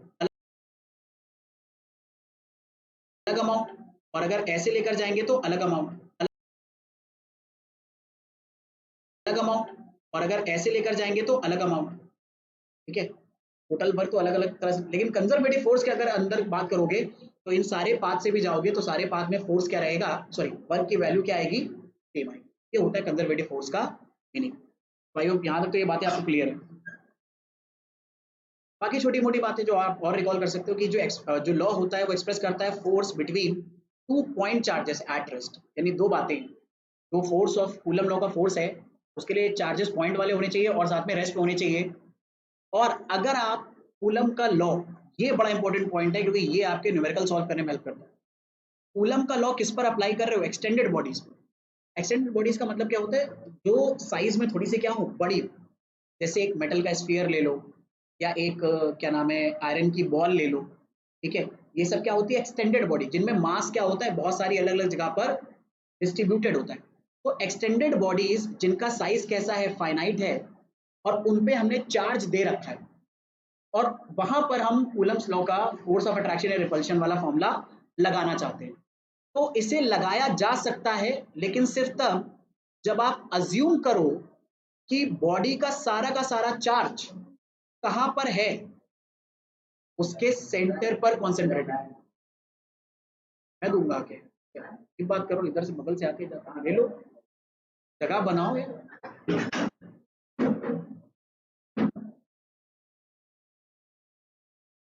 तो ये एक छोटी सी बात है जो बहुत इंपॉर्टेंट है कि कभी भी अगर एक्सटेंडेड बॉडीज, यानी अगर आपको जैसे स्फीयर या बाकी पार्टिकल्स, बाकी बॉडीज के बीच में बोला गया कि कूलम लॉ का फॉर्मूला लगाओ, तो आप तभी लगा सकते हो जब उसका सारा चार्ज कहाँ पर कॉन्सेंट्रेटेड मानोगे, उसके सेंटर पे कॉन्सेंट्रेटेड मानोगे, ताकि वो फिर से क्या बन जाए, पॉइंट चार्ज बन जाए। और जैसे ही वो पॉइंट चार्ज बनेगा, यानी एक पॉइंट पे रखा हुआ चार्ज बनेगा, तो आप उस पर आराम से Coulomb's law of force of attraction या रिपल्शन लगा सकते हो।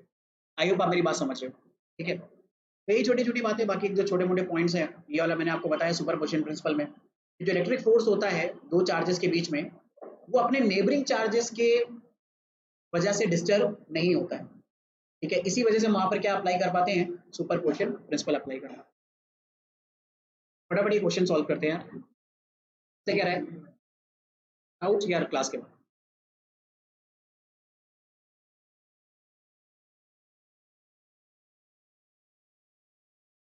फटाफट देखो इस क्वेश्चन को।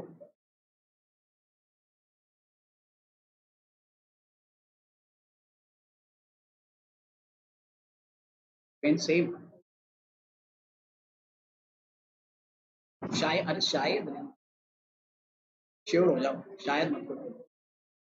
कह रहा है कि दो चार्ज पार्टिकल्स हैं, उनके बीच की डिस्टेंस डबल कर दी, ठीक है, और चार्जेस को भी क्या कर दिया, डबल कर दिया। यानी मान लो पहले चार्ज Q1 और Q2 था, और इनके बीच की डिस्टेंस R थी, तो फोर्स कितना आएगा, K Q1 Q2 upon R square. Second case में क्या कह रहा है, सेकेंड केस में ये कह रहा है कि आपने इनके चार्जेस के बीच की डिस्टेंस क्या कर दी, डबल कर दी, यानी इसे 2R कर दिया। लेकिन चार्जेस को भी क्या कर दिया, डबल कर दिया, यानी इसे भी क्या कर दिया, 2Q1 और F2 निकालो जरा, क्या हो जाएगा, तो K 1/4 यहाँ पर आएगा 2Q1 into 2Q2 upon 2R square. आराम से इसको कैलकुलेट करो, क्या बनेगा,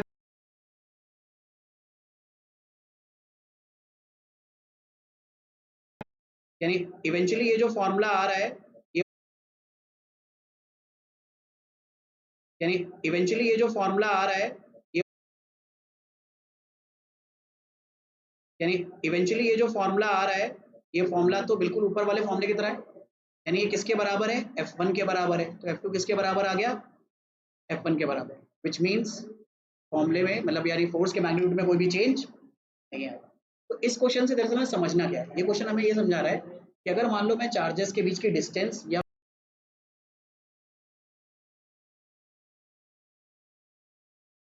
को डिस्टर्ब कर रहा हूँ, तो इससे फोर्स भी डिस्टर्ब हो सकता है, को डिस्टर्ब कर रहा हूँ, तो इससे फोर्स भी डिस्टर्ब हो सकता है, को डिस्टर्ब कर रहा हूँ, तो इससे फोर्स भी डिस्टर्ब हो सकता है। इवेंचुअली इस केस में ऐसा हुआ है कि वो इफेक्ट क्या हुआ है, नलीफाई हुआ है, लेकिन हर बार नलीफाई ऐसा जरूरी नहीं है। और इसे निकालोगे कैसे, आप हर केस के लिए इंडिविजुअल फॉर्मूला लगाओ। जब हर केस के लिए इंडिविजुअल फॉर्मूला लगाओगे तो आपको सामने साफ साफ दिख रहा होगा कि कौन सा फोर्स कितने टाइम्स दूसरे वाले फोर्स से क्या हो चुका है, ज्यादा, और हम उसको क्या कर सकते हैं, कंपेयर कर सकते हैं। आई hope everybody is comfortable with this idea.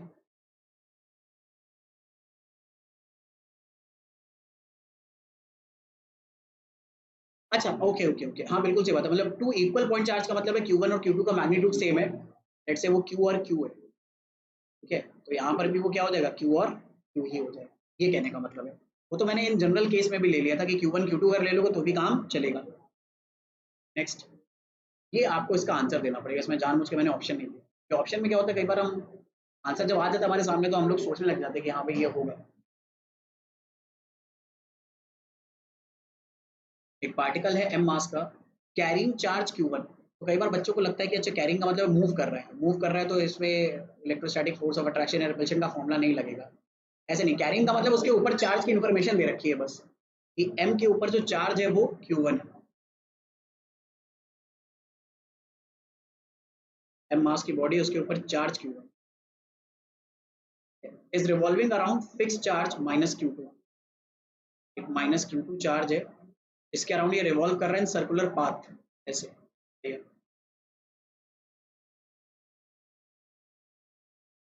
ये सर्कुलर पाथ में ये रिवॉल्व कर रहा है और इस सर्कुलर पाथ की रेडियस कितनी है r। तो आपको फाइंड आउट करना है calculate the period of revolution. सबसे पहले तो एक बात समझो, आगे कुछ भी सॉल्व करो उससे पहले तो ये सोचो यार जो चीज कैलकुलेट करनी है उसका मतलब भी पता है हमें। पीरियड ऑफ रेवोल्यूशन इसका मतलब क्या होता है? बिल्कुल सही बात, पीरियड ऑफ रेवोल्यूशन का मतलब क्या है? एक रेवोल्यूशन कंप्लीट करने में कितना टाइम लगेगा, time to complete one revolution. One revolution का मतलब क्या है? एक पूरा सर्कल का चक्कर आपने मार लिया। तो अगर सोचो इसको निकालने के लिए, मतलब जाहिर सी बात है इसका जो आंसर आएगा ना वो आएगा दरअसल में किसके टर्म में, Q1 Q2 M और R के टर्म में, ठीक है। इसी के टर्म में क्यों आना चाहिए भाई, क्योंकि यही तो वैल्यूज दे रखी है, जाहिर सी बात है इन्हीं के टर्म में निकालना होगा। ऐसे नहीं कि इसका आंसर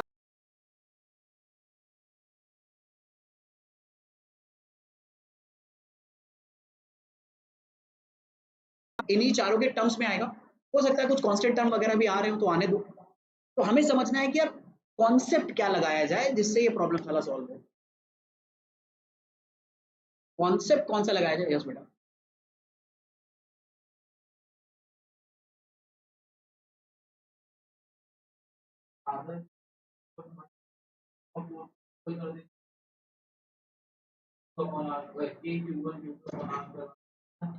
नहीं तो उसका आगे सॉल्व, उसने तो आगे सॉल्व करने का तरीका भी बताया ना कि ए निकालो, लेकिन ए आपने ले लिया, एक्सेलरेशन ले लिया, बस सही बात।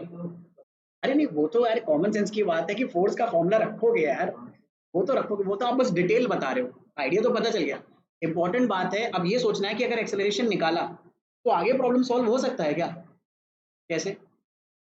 एक्सेलरेशन अगर आ गया तो उससे आगे कैसे प्रॉब्लम सॉल्व होगा? देखो इसी तरह से आपको न्यूमेरिकल को सॉल्व करना होता है कि जैसे आपके अगर ब्रेन ने इंडिकेट कर दिया, आपके माइंड ने इंडिकेट कर दिया कि इस डायरेक्शन में चलो, जैसे उसने बता दिया हाँ भाई एक्सेलरेशन निकालो।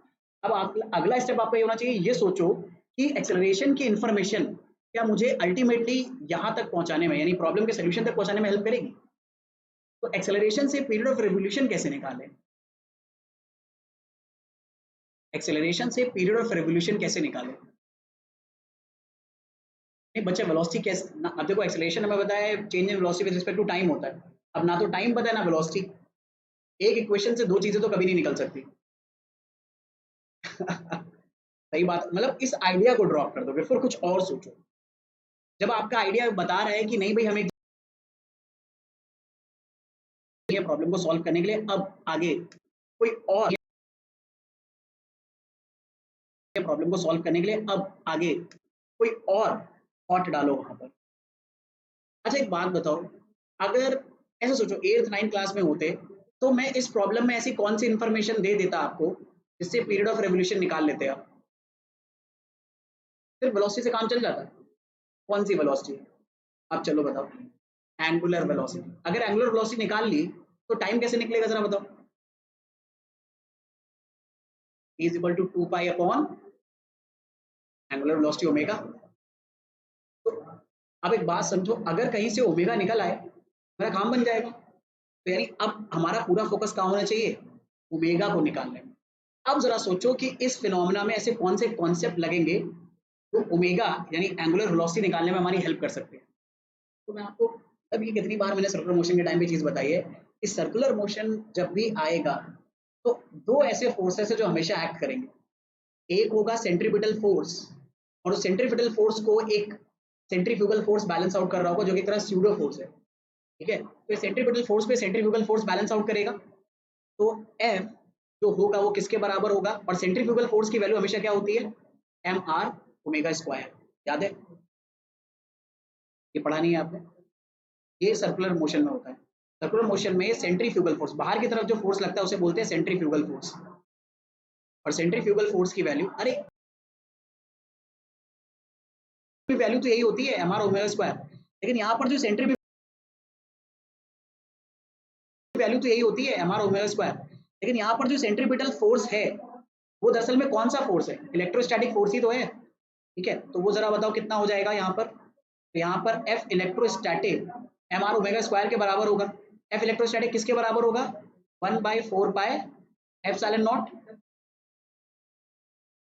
हाँ करना जो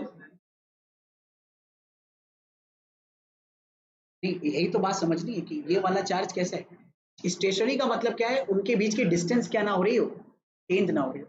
अब एक बात बताओ, अगर Q1 एक सर्किल में रिवॉल्व करता रहेगा तो Q2 के रिस्पेक्ट में उसकी डिस्टेंस कभी चेंज होगी। तो स्टेशनरी का मतलब यही होता है कि उनके बीच की डिस्टेंस क्या नहीं होनी चाहिए, चेंज नहीं होनी चाहिए। आई hope everybody is comfortable with this idea.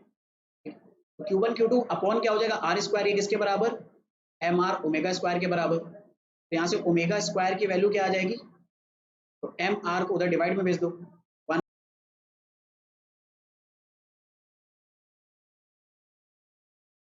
आ जाएगी। Everybody is comfortable with this idea, आ जाएगी। Everybody is comfortable with this idea, आ जाएगी। Everybody is comfortable with this idea. अब यहाँ से ओमेगा निकालो, वहां पर पुट कर दो, ओमेगा क्या हो जाएगा, square root of 1/4 pi epsilon naught Q1 Q2 upon m r q. इसे यहाँ पर पुट कर लो, ए की वैल्यू आ जाएगी, उसी में आंसर आएगा। मैंने कहा देखो बाकी सारे टर्म कांस्टेंट है, 4 पाई constant, epsilon not constant, 2 pi constant, omega को पुट करोगे तो Q1 Q2 m और r के टर्म में आंसर आना चाहिए, सिर्फ यही वेरिएबल है, हमारा आंसर आ जाएगा। तो आई गेस आपको समझ में आया कि कैसे प्रॉब्लम को सॉल्व करना है। और मैं आपको बता दूं, जब भी कोई पार्टिकल या कोई भी बॉडी कैसा मोशन कर रही है, सर्कुलर मोशन, तो वहां पर फोर्स हमेशा किसके बराबर आप ले सकते हो, एम आर ओमेगा स्क्वायर के बराबर, बशर्ते वो यूनिफॉर्म सर्कुलर मोशन हो, ठीक है। यूनिफॉर्म सर्कुलर मोशन का मतलब है यूनिफॉर्म वेलोसिटी से क्या कर रहा है, वो रिवॉल्व कर रहा है। आई hope everybody is comfortable with this idea. Does anybody have any issue. अगला क्वेश्चन आराम से पढ़िए, ये बहुत बढ़िया क्वेश्चन है। इसमें जो मैंने आपको पॉइंट्स बताए थे, जो आपको कूलम्स लॉ के लिए अच्छे से याद रखने होते हैं, उनको यहाँ पर यूटिलाइज करना होगा। बहुत ही बेहतरीन क्वेश्चन है।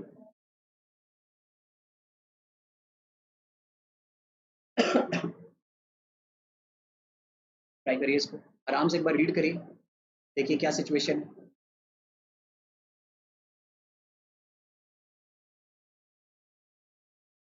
यस बेटा, दीज आर एट 1 मीटर का मतलब है दोनों पार्टिकल्स 1 मीटर के डिस्टेंस पर रखे हुए हैं।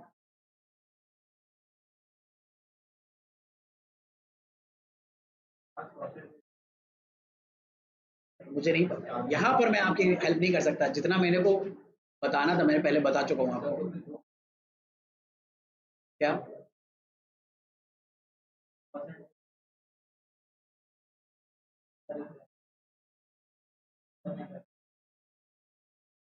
और वो चार भी सेम है,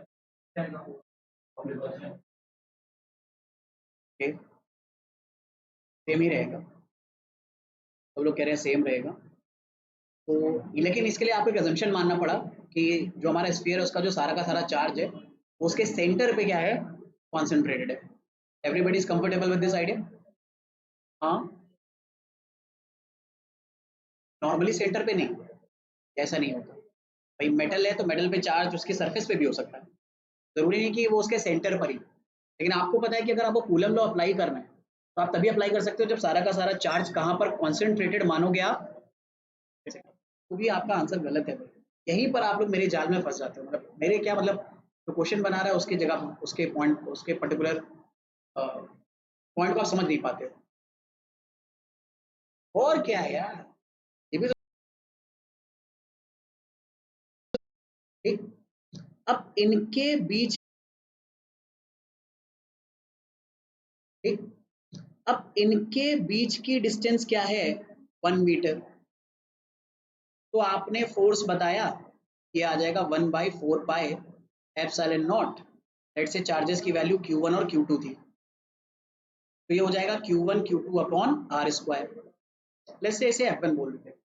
अब की बार यही चार्ज हमने स्फीयर्स को दे रखा है, और अब ये स्फीयर्स एक दूसरे से 1 मीटर रखे हैं, तो अगर स्फीयर्स 1 मीटर रखे हैं तो इसका मतलब है इनके सरफेस के बीच के डिस्टेंस, एक मिनट distance between their centre is 1 metre. Okay,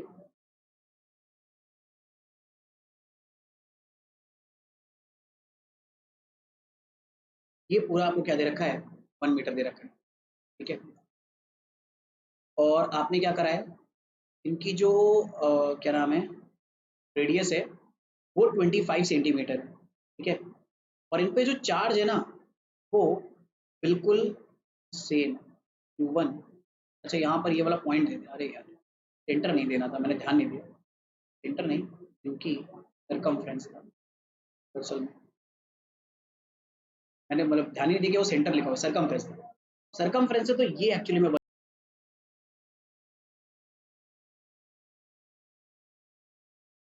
ये सारा का सारा चार्ज अगर यहाँ पर कॉन्सेंट्रेटेड आप मानोगे,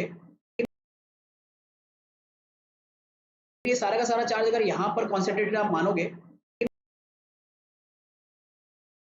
ये सारा का सारा चार्ज अगर यहाँ पर कॉन्सेंट्रेटेड आप मानोगे तो भाई इधर 25 सेंटीमीटर यानी 0.25 मीटर और इधर 0.25 मीटर ऐड करोगे, तो अगर आपने ऐड करा तो आर बढ़ जाएगा, आर बढ़ेगा तो फोर्स क्या हो जाएगा, कम, तो अल्टीमेटली फोर्स क्या हो जाएगा, रिड्यूस हो जाएगा, ठीक है। वो ध्यान नहीं देता मैंने, अच्छा सेंटर्स वाली बात लिखी थी तो बिल्कुल सही निकाल लेता, मेरे दिमाग में ये चल रहा था कि सर्कमफ्रेंस लिखा हुआ है, ठीक है, बिल्कुल सही बात है। सेंटर अगर होता तो आंसर सेम आएगा, लेकिन सर्कमफ्रेंस अगर उनके बीच की डिस्टेंस ये है तो आंसर इस तरह से आ जाएगा।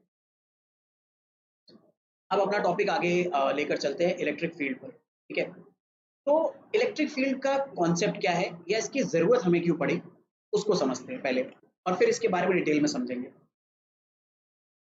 अब एक कहानी सुनते हैं आराम से। जैसे मान लो यहाँ पर एक पॉजिटिव Q1,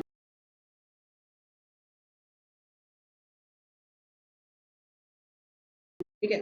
तो सब लोग इस बारे में तो बिल्कुल एग्री करेंगे मेरे से, ठीक है। तो सब लोग इस बारे में तो बिल्कुल एग्री करेंगे मेरे से, ठीक है।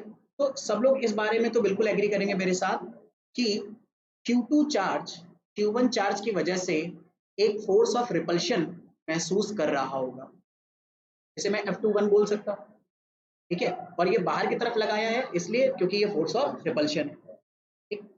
अब एक बात बताओ, अगर मैं Q1 को इसकी पोजीशन से शिफ्ट कर दूं, यानी शिफ्ट करने का मतलब है इसे या तो आगे भेज दूं या इसे पीछे भेज दूं, ऐसे ही कहीं पर मैं इसको शिफ्ट कर रहा हूं। तो अब मेरा सवाल है आपसे, आराम से सोच समझ के बताइएगा कि जब मैंने इसे शिफ्ट करा तो Q2 पर क्या जो फोर्स ऑफ रिपल्शन का मैग्नीट्यूड है वो चेंज होगा, पहले तो ये बताओ चेंज होगा भाई, अगर मैं इसे क्लोज ले गया तो फोर्स ऑफ रिपल्शन बढ़ जाएगा और अगर मैं दूर ले गया तो फोर्स ऑफ रिपल्शन कम हो जाएगा, ये तो बिल्कुल सही बात है, ये तो आप बिल्कुल आराम से बता सकते हो कि ये फोर्स ऑफ रिपल्शन चेंज होगा। मेरा सवाल ये है कि जैसे ही मैंने Q1 को A पॉइंट से B पॉइंट पर रखा, यानी जिस मोमेंट से B पॉइंट पे रखा, क्या Q2 पर लगने वाला फोर्स उसी मोमेंट चेंज होगा या उसको चेंज होने में थोड़ा टाइम लगेगा, क्या कहते हो, उसी मोमेंट में चेंज हो जाएगा या उसको चेंज होने में थोड़ा टाइम लगेगा,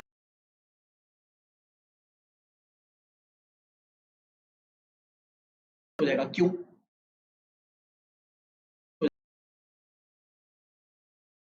जाएगा क्यों, हो जाएगा क्यों,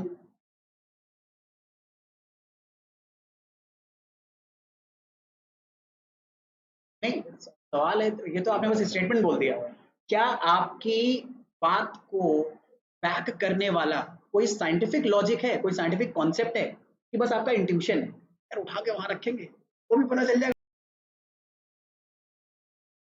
आप जो भी लॉजिक लगा रहे हो उसके पीछे कोई साइंटिफिक बैकिंग होनी चाहिए, आप जो भी लॉजिक लगा रहे हो उसके पीछे कोई साइंटिफिक बैकिंग होनी चाहिए,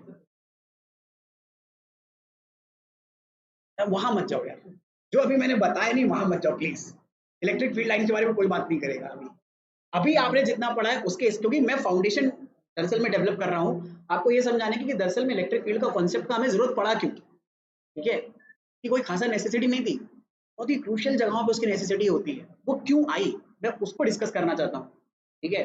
और वही बिना डिस्कस करे जब उसको चलूंगा ना, तो आपको बस ऐसा लगेगा मैं इलेक्ट्रिक फील्ड पढ़ा रहा हूँ, पल्ले नहीं पड़ेगा कि इलेक्ट्रिक फील्ड होती क्या है या उसको क्यों यूटिलाइज हम कर रहे हैं। तो अब तो मतलब ये बात तो श्योर हो गई कि फोर्स ऑफ रिपल्शन चेंज हो जाएगा जैसे मैं Q1 की पोजीशन चेंज करूंगा। अब हमारा मेन फोकस इस बात पे है,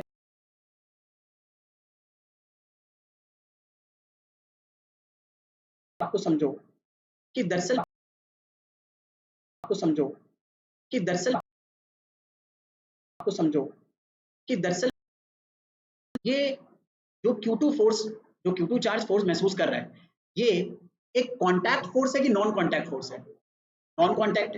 तो मैं आपको बता दूं, नॉन कॉन्टैक्ट फोर्स जब भी चेंज होता है ना किसी बॉडी पर, तो भी उसकी इंफॉर्मेशन तो उस बॉडी तक पहुंचनी चाहिए, उस बॉडी को पता तो चले कि हाँ उधर तुमने कुछ चेंज करा है।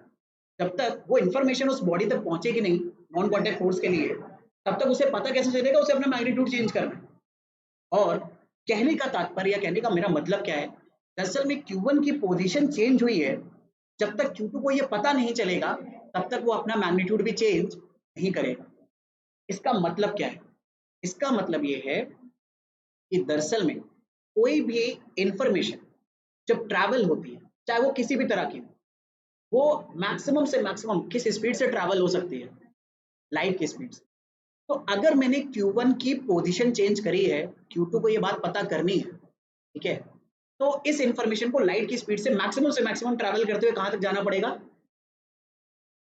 तब अगर Q2 को पता चला कि हाँ भाई लाइट की स्पीड क्या हो, मतलब वहां पर Q1 की पोजीशन क्या होगी चेंज, तब जाकर वो अपना क्या चेंज करेगा? मैग्नीट्यूड।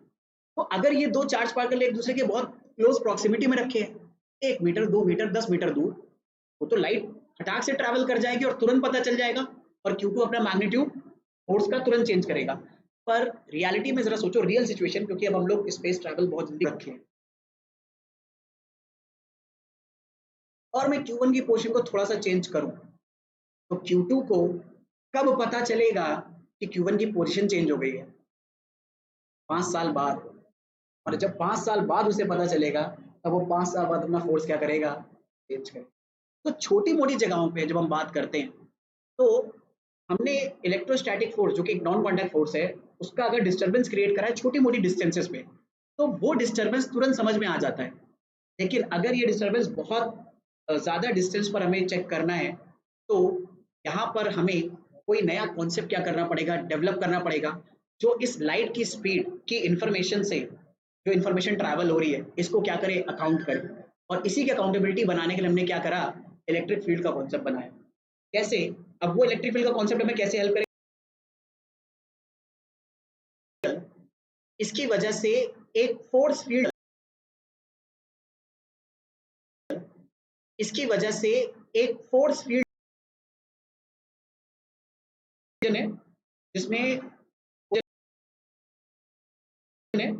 जिसमें कोई और बॉडी अगर आ गई या कोई और चार्ज आ गया Q1 के अगल बगल, तो वो कोई फोर्स ऑफ अट्रैक्शन या रिपल्शन महसूस कर सकता है, जिसको हम लोग ऐसे रैंडमली ऐसे बबल्स के फॉर्म में या रीजन के फॉर्म में बना सकते हैं, ठीक है। अब सुनो होता क्या है, जैसे ही मैं Q1 की पोजीशन डिस्टर्ब करूंगा, तो ये इलेक्ट्रिक फील्ड लाइंस भी क्या होने लगेंगी, डिस्टर्ब होने लगेंगी। और ये डिस्टर्बेंस पूरे के पूरे स्पेस में क्या होगा, फैलेगा, किस स्पीड से? लाइट की स्पीड से, ठीक है। और अगर मैं बिना इलेक्ट्रिक फील्ड के कॉन्सेप्ट के इसको बताने की कोशिश करूंगा, तो मैं इस बात को अकाउंट ही नहीं कर पाऊंगा कि ये जो इन्फॉर्मेशन ट्रैवल कर रही है पोजीशन चेंज करने वाली या बाकी चीजें चेंज करने वाली, वो कैसे Q2 तक पहुंच रही है, इसका अकाउंटेबिलिटी बन नहीं पाएगी। तो ऐसी सिचुएशन की अकाउंटेबिलिटी बनाने के लिए इलेक्ट्रिक फील्ड का कॉन्सेप्ट हमें खुद क्या करना पड़ा, डेवलप करना पड़ा, क्योंकि बिना उस कॉन्सेप्ट के हम मैथमेटिक्स इन्वॉल्व नहीं कर सकते थे ये वाली, कि Q1 को अगर हमने Q1 की पोजीशन को चेंज करा है, तो Q2 पर इलेक्ट्रिक फील्ड की जो वैल्यू चेंज होगी वो कब होगी और कितनी होगी।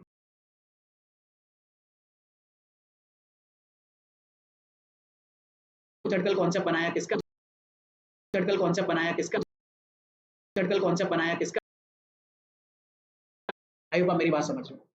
कोई इश्यू, कोई परेशानी? पक्की बात है? यस बेटा। अरे यार, अब मैंने जब हटा दिया तब आप पूछ रहे हो। चल इसको अगर यहाँ पर देखते हैं, इतना तो समझ में आया कि दरअसल में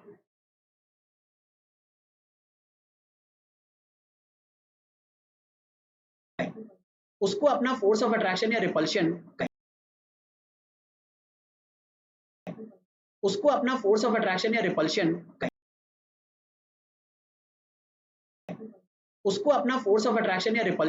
का मैग्नीट्यूड चेंज करना है, ये इमीडिएटली पता नहीं चलता। ये इन्फॉर्मेशन जब तक उस तक नहीं पहुंचेगी तब तक वो चेंज नहीं करेगा। तो इस इन्फॉर्मेशन को वहां तक पहुंचने में कितना टाइम लग रहा है, इन सारी चीजों का काउंट करने के लिए हमें एक नई फिजिकल क्वांटिटी की जरूरत पड़ी। भैया मैं बात कर रहा हूँ इन्फॉर्मेशन की। अब इस इन्फॉर्मेशन को बताऊं कैसे कि उस चार्ज को पता तो चले? तो ये इन्फॉर्मेशन उस चार्ज तक कौन पहुंचाएगा? इलेक्ट्रिक फील्ड पहुंचाएगा। और इलेक्ट्रिक फील्ड क्या पूरी तरह से हाइपोथेटिकल कॉन्सेप्ट है, जो हमने सिर्फ इस तरह के सिचुएशन के साथ डील करने के लिए क्या करा है, डेवलप करा है। ठीक है, तो यही बात यहाँ पर आपको लिखी है। देखो यहाँ पर एक्चुअली में यही बात होती है जब हम लोग बुक्स को पढ़ते हैं और सिर्फ चीज़ों को समझने की कोशिश करते हैं। एनसीईआरटी में ये बात बहुत मतलब अच्छे तरीके से एक्सप्लेन करके दी हुई है। जो मैंने आपको बात समझाई वो वहाँ पे लिखी हुई है लिटरली। लेकिन many times what happens, teacher skip that part, वो सीधे इलेक्ट्रिक फील्ड बताने लगते हैं और हम उसका फिर इन्फ्लुएंस ही नहीं समझ पाते कि why electric field is important, क्यों आई, क्यों हमारे मैथमेटिशियंस या फिजिसिस्ट ने सोचा उसके बारे में। तो कहानी क्या है? Action at a distance, action at a distance. ठीक है, किसी भी चार्ज का बहुत उससे दूर, ठीक है, उसके फोर्स ऑफ अट्रैक्शन या रिपल्शन का क्या एक्शन होने वाला है, इसे एक्सप्लेन करना था। ठीक है, force without contact between charges. तो इसीलिए हमने क्या करा, इलेक्ट्रिक फील्ड का कॉन्सेप्ट बनाया। और वो क्या है कि हमने अज्यूम करा कि अगर कोई एक इंडिविजुअल चार्ज है या बहुत सारे चार्जेस है, ठीक है, वो क्या करते हैं, अपनी सराउंडिंग में एक फील्ड प्रोड्यूस करते हैं। ठीक है, एक फील्ड प्रोड्यूस करते हैं और ये रीजन जो सराउंडिंग्स का होता है, चाहे वो चार्ज का हो या चार्ज डिस्ट्रीब्यूशन का, ठीक है, तो उस रीजन में ही कोई दूसरा चार्ज इलेक्ट्रिकल इफेक्ट्स को क्या कर सकता है, या तो परसीव कर सकता है या क्या कर सकता है, क्रिएट कर सकता है। और उसी रीजन को हम लोग क्या बोलते हैं, इलेक्ट्रिक फील्ड। यानी इलेक्ट्रिक फील्ड जो बड़ी टेक्निकल सी डेफिनेशन लिखी, इसका मतलब क्या है कि एक चार्ज है, हमें पता है इस चार्ज के अगल बगल कोई और अगर मैं चार्ज लाऊंगा तो वो क्या महसूस करेगा, फोर्स ऑफ अट्रैक्शन या फोर्स ऑफ रिपल्शन। लेकिन वो फोर्स ऑफ अट्रैक्शन या रिपल्शन, ठीक है, कैसे महसूस कर रहा है, क्यों महसूस कर रहा है, ये नॉन कॉन्टैक्ट फोर्स कैसे एक जगह पर किसी बॉडी पर, ये नॉन कॉन्टैक्ट फोर्स कैसे एक जगह पर किसी बॉडी पर, हमें क्या बनाना पड़ता है, एक theoretical concept which is of field. हमें क्या बनाना पड़ता है, एक theoretical concept which is of field. और इलेक्ट्रिक चार्जेस जो फील्ड क्रिएट करते हैं, उन फील्ड को हमने क्या बोल दिया, इलेक्ट्रिक फील्ड बोल दिया। ये जो आप बगल में एनिमेशन देख रहे हो, ये दरअसल में क्या है, एक चार्ज का इलेक्ट्रिक फील्ड का ही क्या है, रीजन है। और यहाँ पर एक नहीं बल्कि एक से ज्यादा चार्जेस रखे हैं, मल्टीपल चार्जेस रखे हैं। ठीक है, तो ये जो पूरा रीजन बना है, ये इसी तरह का क्या होता है, इलेक्ट्रिक फील्ड का रीजन ऐसे ही अज्यूम करा जाता है उनके सराउंडिंग्स में। और ये रीजन मैथमेटिकली हमें हेल्प करता है क्वांटिफाई करने में कि अगर कोई दूसरा चार्ज हम लेकर आए तो दूसरा चार्ज अट्रैक्शन फील करेगा या रिपल्शन फील करेगा।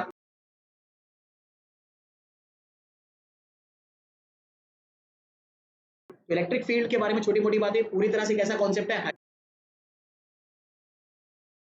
तो इलेक्ट्रिक फील्ड के बारे में छोटी मोटी बातें, पूरी तरह से कैसा कॉन्सेप्ट है, तो इलेक्ट्रिक फील्ड के बारे में छोटी मोटी बातें, पूरी तरह से कैसा कॉन्सेप्ट है, हाइपोथेटिकल। इसलिए इस्तेमाल करा गया मैथमेटिकली क्वांटिफाई करने के लिए कि नॉन कॉन्टैक्ट फोर्सेस कैसे काम करते हैं। कॉन्टैक्ट फोर्स तो हमें पता है कि अगर मैं किसी बॉडी को छूते हुए, ठीक है, जैसे ये रखा हुआ है, किसी बॉडी को छूते हुए 20 न्यूटन का फोर्स लगाया, तो मैंने उसको टच करा तो मेरे को पता है मैं सीधे फोर्स ट्रांसफर कर रहा हूँ। लेकिन नॉन कॉन्टैक्ट फोर्स कैसे ट्रांसफर होते हैं, इन्हें बताने के लिए हर बार आपको किसकी जरूरत पड़ेगी, फील्ड की जरूरत पड़ेगी। और आप याद रखो, ग्रेविटेशनल फोर्स भी कैसा फोर्स है, नॉन कॉन्टैक्ट। तो ग्रेविटेशनल फोर्स के कॉन्सेप्ट में भी मैं आपको क्या बता रहा था, ग्रेविटेशनल फील्ड का कॉन्सेप्ट बताया था, याद है? जैसे ग्रेविटेशनल फील्ड काम करती है, ऐसे ही क्या भी काम करता है, इलेक्ट्रिक फील्ड। क्यों जरूरत पड़ी, उसका आइडिया पकड़ में आया। और ये हमने कॉन्सेप्ट खुद डेवलप करा है ताकि हम इन चीजों को या इन सिनेरियोज को मैथमेटिकली क्या कर पाए, क्वांटिफाई कर पाए। ठीक है, अब इलेक्ट्रिक फील्ड को हम लोग डिनोट कैसे करते हैं, तो वो एक तरह का वेक्टर फंक्शन होता है, ठीक है, जिसे हम ई वेक्टर से डिनोट करते हैं।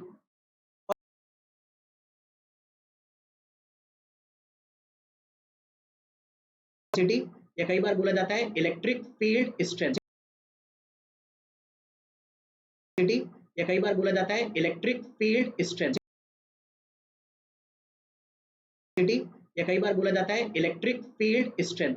तो चाहे आप इलेक्ट्रिक इंटेंसिटी बोलो, चाहे इलेक्ट्रिक फील्ड स्ट्रेंथ बोलो, ठीक है, चाहे आप इंटेंसिटी ऑफ इलेक्ट्रिक फील्ड बोलो, सबका मतलब क्या है, सेम। और अगर आप इसे स्केलर फॉर्म में बताना चाहते हो, तो स्केलर फॉर्म में जो इलेक्ट्रिक फील्ड किसी पॉइंट पर है उसे हम बता सकते हैं किसकी हेल्प से, पी, या जिसे हम लोग क्या बोलते हैं, इलेक्ट्रिक पोटेंशियल।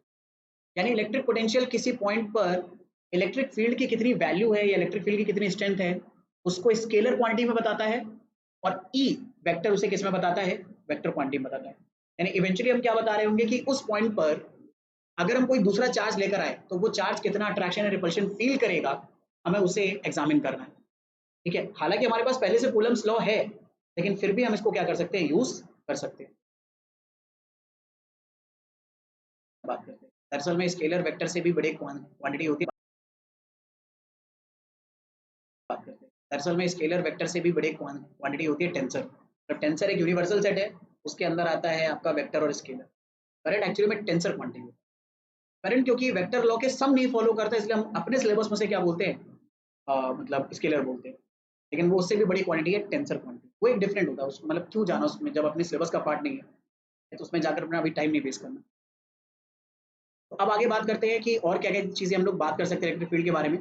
तो इलेक्ट्रिक फील्ड किसी स्पेस में अगर हमें विजुलाइज करनी है तो उसे ग्राफिकली या पिक्टोरियली करा जा सकता है, लेकिन ये पिक्टोरियली रिप्रेजेंटेशन कैसे करेंगे, पिक्टोरियल रिप्रेजेंटेशन होगा किसकी हेल्प से, लाइन ऑफ फोर्स की हेल्प से। तो ये जो एनिमेशन में आप ये जो लाइंस देख रहे हो, ये दरअसल में कुछ नहीं है बल्कि लाइन ऑफ फोर्सेस ही है, ठीक है। आई होप मेरी बात समझ रहे हो आप। ये कुछ जो मैंने डिपिक्शन दिए हैं, तो अलग अलग चार्जेस के अगल बगल जो उनकी इलेक्ट्रिक फील्ड होती है,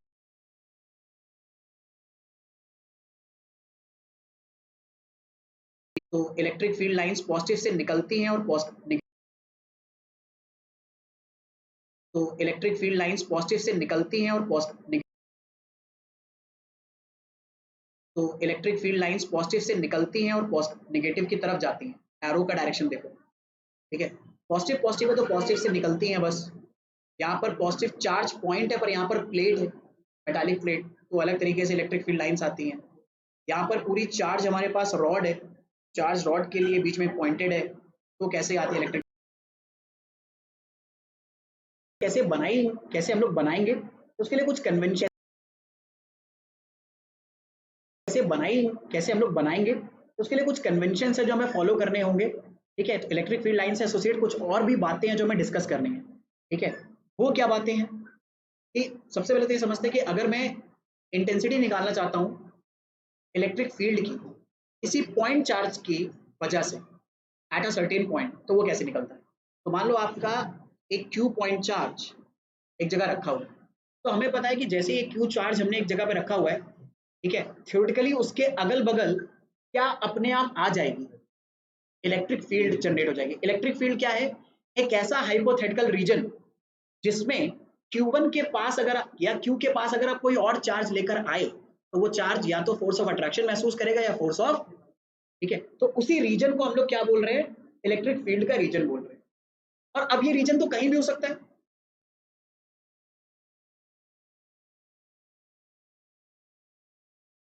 चार्ज से एक चार्ज से एक चार्ज से एक, तो उस पॉइंट पर इलेक्ट्रिक फील्ड की स्ट्रेंथ क्या होगी, इसे कैसे मैथमेटिकली कैलकुलेट करते हैं उसके बारे में बात कर रहे हैं। तो इंटेंसिटी ऑफ इलेक्ट्रिक फील्ड अगर हमें डिफाइन करनी हो मैथमेटिकली, तो मैथमेटिकली वो क्या होता है,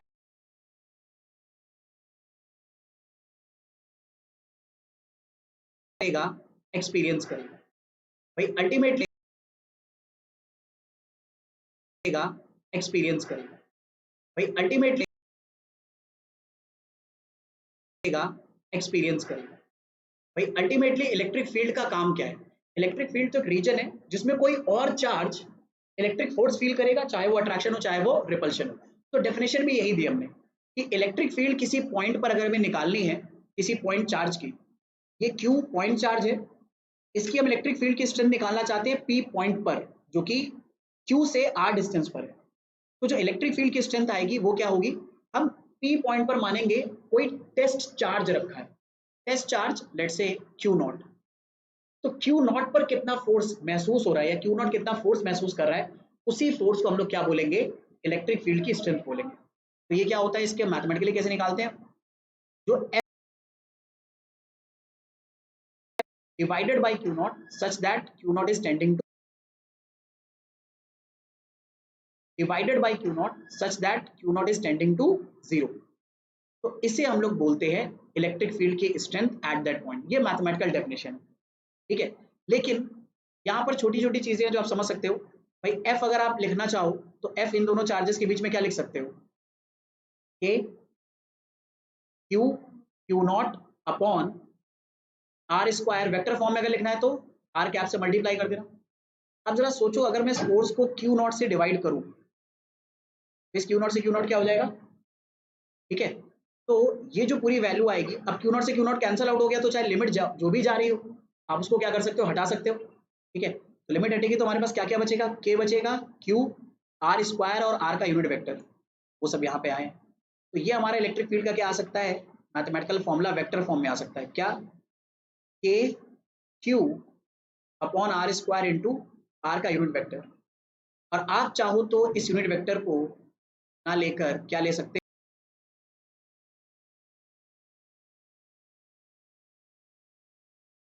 are vector upon magnitude of r vector upon magnitude of r vector upon magnitude of r unit vector की जगह अगर मैं आर वेक्टर अपॉन आर रखूंगा तो फॉर्मूला इस तरह से एक्सपैंड हो जाएगा। तो mathematically electric field vector form में इस तरह से निकाली जा सकती है। और अगर मैग्नीट्यूड निकालना है सिर्फ ई, तो वो क्या हो जाएगा, के क्यू अपॉन आर स्क्वायर, क्योंकि आर यूनिट वेक्टर का मैग्नीट्यूड क्या होगा, 1 ही तो होगा। आई hope everybody is comfortable with this idea. अब एक इंपॉर्टेंट बात समझनी है कि यहाँ पर ये टेस्ट चार्ज क्यों हमने बोला, यूनिट बोलना था, यूनिट का मतलब है डिवाइड करना पड़ेगा जो भी चार्ज का मैग्नीट्यूड है उससे, लेकिन टेस्ट चार्ज का मतलब क्या है, तो टेस्ट चार्ज का मतलब क्या है, वो ये दरअसल में कैसा चार्ज है, ये दरअसल में कैसा चार्ज है, फिक्टिशियस चार्ज है, मतलब प्रैक्टिकली एग्जिस्ट नहीं करता है, ये बस हमारे मैथमेटिक्स के लिए हमने यूज करा है। क्यों यूज करा है, क्योंकि टेस्ट चार्ज को इतना छोटा माना जाता है, इतना छोटा कि उसकी वैल्यू कहाँ, वैल्यू 0 की तरफ टेंड करे, यानी उसका मैग्नीट्यूड ऑलमोस्ट कैसा है, 0 की तरफ टेंड करे, यानी उसका मैग्नीट्यूड ऑलमोस्ट कैसा है। तो हर टेस्ट चार्ज खुद भी अपनी भी जो इलेक्ट्रिक फील्ड प्रोड्यूस तो हर टेस्ट चार्ज खुद भी अपनी भी जो इलेक्ट्रिक फील्ड प्रोड्यूस करेगा, लेकिन अगर उसका मैग्नीट्यूड बहुत छोटा है तो उसकी इलेक्ट्रिक फील्ड कैसी होगी, ऑलमोस्ट 0। यानी टेस्ट चार्ज की इलेक्ट्रिक फील्ड इन थ्योरी कैसी होती है, 0। तभी तो ऐसा होगा जब हम एक्चुअल चार्ज के बगल में टेस्ट चार्ज लाएंगे तो इस टेस्ट चार्ज की इलेक्ट्रिक फील्ड एक्चुअल चार्ज की इलेक्ट्रिक फील्ड को डिस्टर्ब नहीं करेगी, क्योंकि अगर आप टेस्ट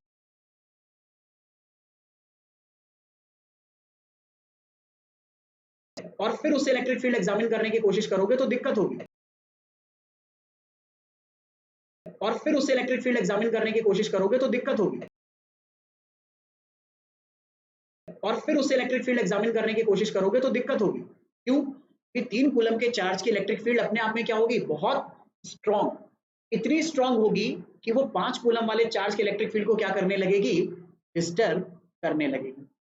तो ऐसा डिस्टर्बेंस ना हो इसके लिए हमने क्या माना है, उसे पॉइंट चार्ज या टेस्ट चार्ज माना है।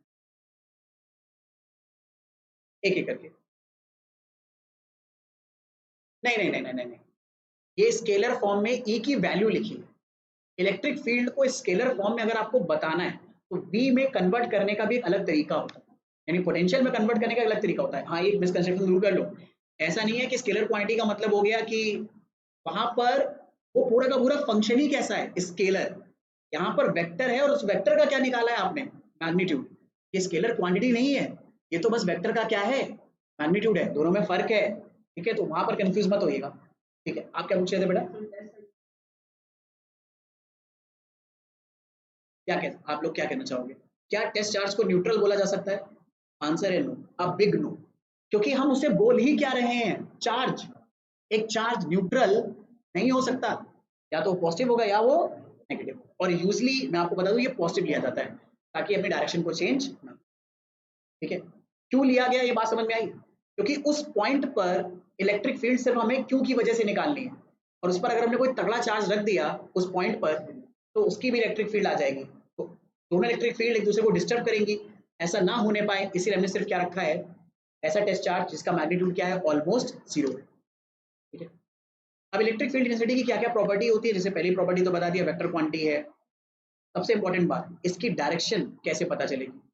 तो इसकी डायरेक्शन होती है, ठीक है, same as force experience by positive charge. इसका कहने का मतलब क्या है, इसको समझना। मान लो आपको एक पॉइंट पर इलेक्ट्रिक फील्ड की डायरेक्शन निकालनी है। एक मिनट, ये बड़ा इंपॉर्टेंट पॉइंट है। मान लो एक, जैसे ये कोई चार्ज था Q, इस चार्ज Q की वजह से इस पॉइंट P पर आपको इलेक्ट्रिक फील्ड की डायरेक्शन निकालनी है, सिर्फ डायरेक्शन। तो कैसे निकालोगे? आप क्या करोगे, इस P पॉइंट पर एक पॉजिटिव चार्ज ले आओगे, और आप ये देखोगे कि ये पॉजिटिव चार्ज किस डायरेक्शन में भाग रहा है। अगर ये इस तरफ भागेगा, नहीं रुक जाओ रुक जाओ, अगर ये इस तरफ भागा यानी लेफ्ट से राइट की तरफ, तो इलेक्ट्रिक फील्ड लेफ्ट से राइट की तरफ होगी। अगर P पॉइंट पे चार्ज आपने प्लस Q का रखा और वो दूसरी तरफ भाग गया, तो इलेक्ट्रिक फील्ड की डायरेक्शन उस दूसरी तरफ होगी। ये बात, ये दरअसल में मतलब है इस स्टेटमेंट का कि इलेक्ट्रिक फील्ड की डायरेक्शन कहाँ होती है, उसी डायरेक्शन में जब उस पॉइंट पर आप क्या रखोगे, एक पॉजिटिव चार्ज रखोगे, वो पॉजिटिव चार्ज फोर्स कहाँ फील,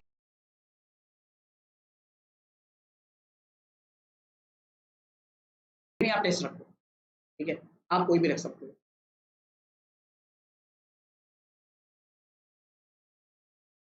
बिल्कुल सही। लेकिन मान लो अगर मैं सिर्फ, मैंने दूसरा चार्ज इतना दूर रखा है कि आपको पता ही नहीं, ठीक है, कि वो पॉजिटिव है नेगेटिव, यानी ऐसा समझो कि मतलब मान लो मैंने चार्ज को, उसका जो एक्चुअल चार्ज था उसको मैंने कपड़े से ढक रखा है, मैं नहीं बता रहा आपको कि पॉजिटिव है नेगेटिव, फिर भी मैं कह रहा हूँ कि जरा आप उस पॉइंट पर इलेक्ट्रिक फील्ड की डायरेक्शन निकालो। ठीक है, तो आपको तो पता नहीं कि वो वाला अट्रैक्टिव नेचर का है रिपल्सिव नेचर का, तो आप बस क्या करो, पॉजिटिव चार्ज वहां पे रखो। पॉजिटिव चार्ज अगर लेफ्ट की तरफ भागा तो इसका मतलब इलेक्ट्रिक फील्ड लेफ्ट की तरफ है, पॉजिटिव चार्ज अगर राइट की तरफ भागा तो राइट की तरफ। इस पॉइंट पर जो इलेक्ट्रिक फील्ड की डायरेक्शन है वो भी उसी डायरेक्शन, पॉइंट पर जो इलेक्ट्रिक फील्ड की डायरेक्शन है वो भी उसी डायरेक्शन।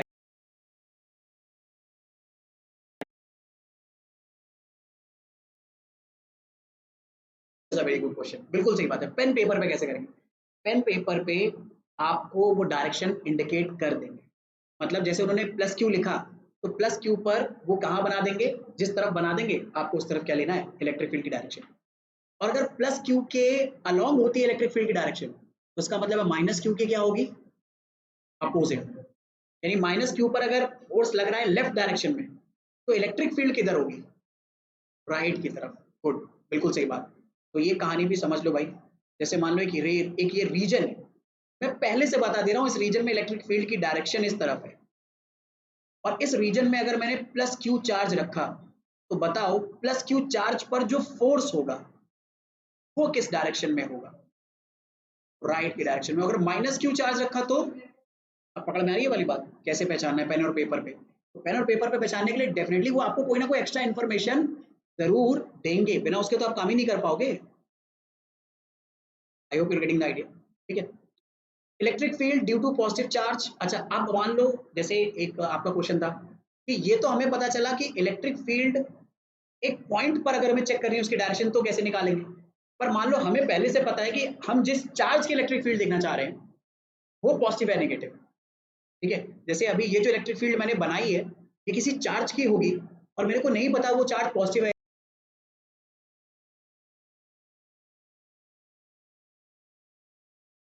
ठीक है, जो मेरा बेसिक चार्ज है जिसकी मेरे को इलेक्ट्रिक फील्ड एग्जाम, ठीक है, जो मेरा बेसिक चार्ज है जिसकी मेरे को इलेक्ट्रिक फील्ड एग्जाम ठीक है, जो मेरा बेसिक चार्ज है जिसकी मेरे को इलेक्ट्रिक फील्ड एग्जामिन करनी है, वो मेरे को पता है पॉजिटिव या नेगेटिव, तो उसकी इलेक्ट्रिक फील्ड की डायरेक्शन कैसी आएगी। तो ये पहले से ही कन्वेंशन हमने फिक्स करा हुआ है कि अगर आप पॉजिटिव चार्ज लेते हो तो पॉजिटिव चार्ज की इलेक्ट्रिक फील्ड यानी उसके सराउंडिंग में जो इलेक्ट्रिक रीजन बनने वाला है वो हमेशा उससे क्या रहता है, अवे। जैसे कि यहाँ पर इस फिगर में बना हुआ है, बीच में पॉजिटिव चार्ज है, तो इलेक्ट्रिक फील्ड लाइंस आपने देखो, एरो देखो किस तरफ बनाया हुआ है, बाहर की तरफ। बाहर का मतलब है इस पॉजिटिव चार्ज से कहाँ जा रहा है, अवे जा रहा है।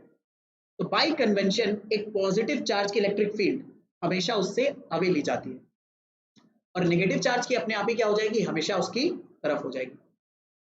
इसीलिए ऐसा हो रहा था इस वाले फिगर में कि पॉजिटिव, इस वाले फिगर को ध्यान से देखिए, पॉजिटिव चार्ज से इलेक्ट्रिक फील्ड बाहर निकल रही है और नेगेटिव चार्ज की तरफ जा रही है, क्योंकि बाय कन्वेंशन पॉजिटिव से इलेक्ट्रिक फील्ड अवे होनी चाहिए और नेगेटिव की टुवर्ड्स होनी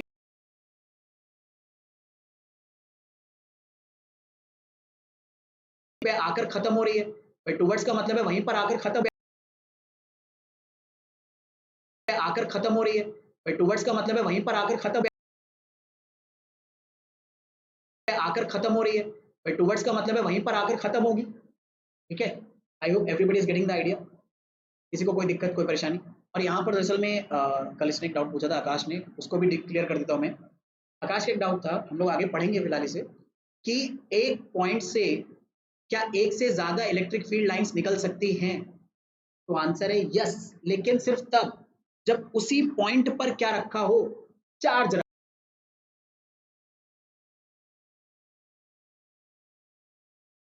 सारी क्या निकल सकती हैं, इलेक्ट्रिक लाइंस, या तो सारी क्या निकल सकती हैं, इलेक्ट्रिक लाइंस, या तो सारी क्या निकल सकती हैं, इलेक्ट्रिक लाइंस या तो निकल सकती है या आकर क्या हो सकती हैं, खत्म हो सकती है, बशर्ते उस पॉइंट पर क्या रखा हो, चार्ज। अगर उस पॉइंट पर चार्ज नहीं रखा तो ऐसा कभी भी पॉसिबल नहीं है कि एक ही पॉइंट से क्या निकले, more than 2 electric field lines निकल जाए। बिना चार्ज के इलेक्ट्रिक फील्ड लाइंस नहीं एग्जिस्ट कर सकती, क्योंकि जब तक चार्ज नहीं होगा तब तक इलेक्ट्रिक फील्ड लाइंस भी नहीं होगी।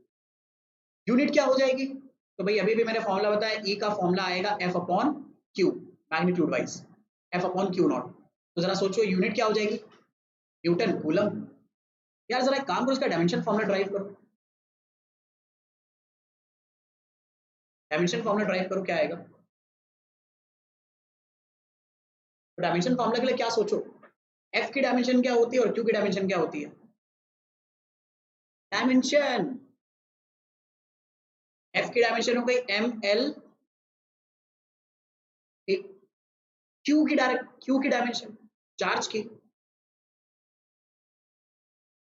तो आपको याद होगा चार्ज कोई फंडामेंटल क्वांटिटी नहीं है, तो आपको ऐसी फंडामेंटल क्वांटिटी सोचनी है जिसमें चार्ज आता हो।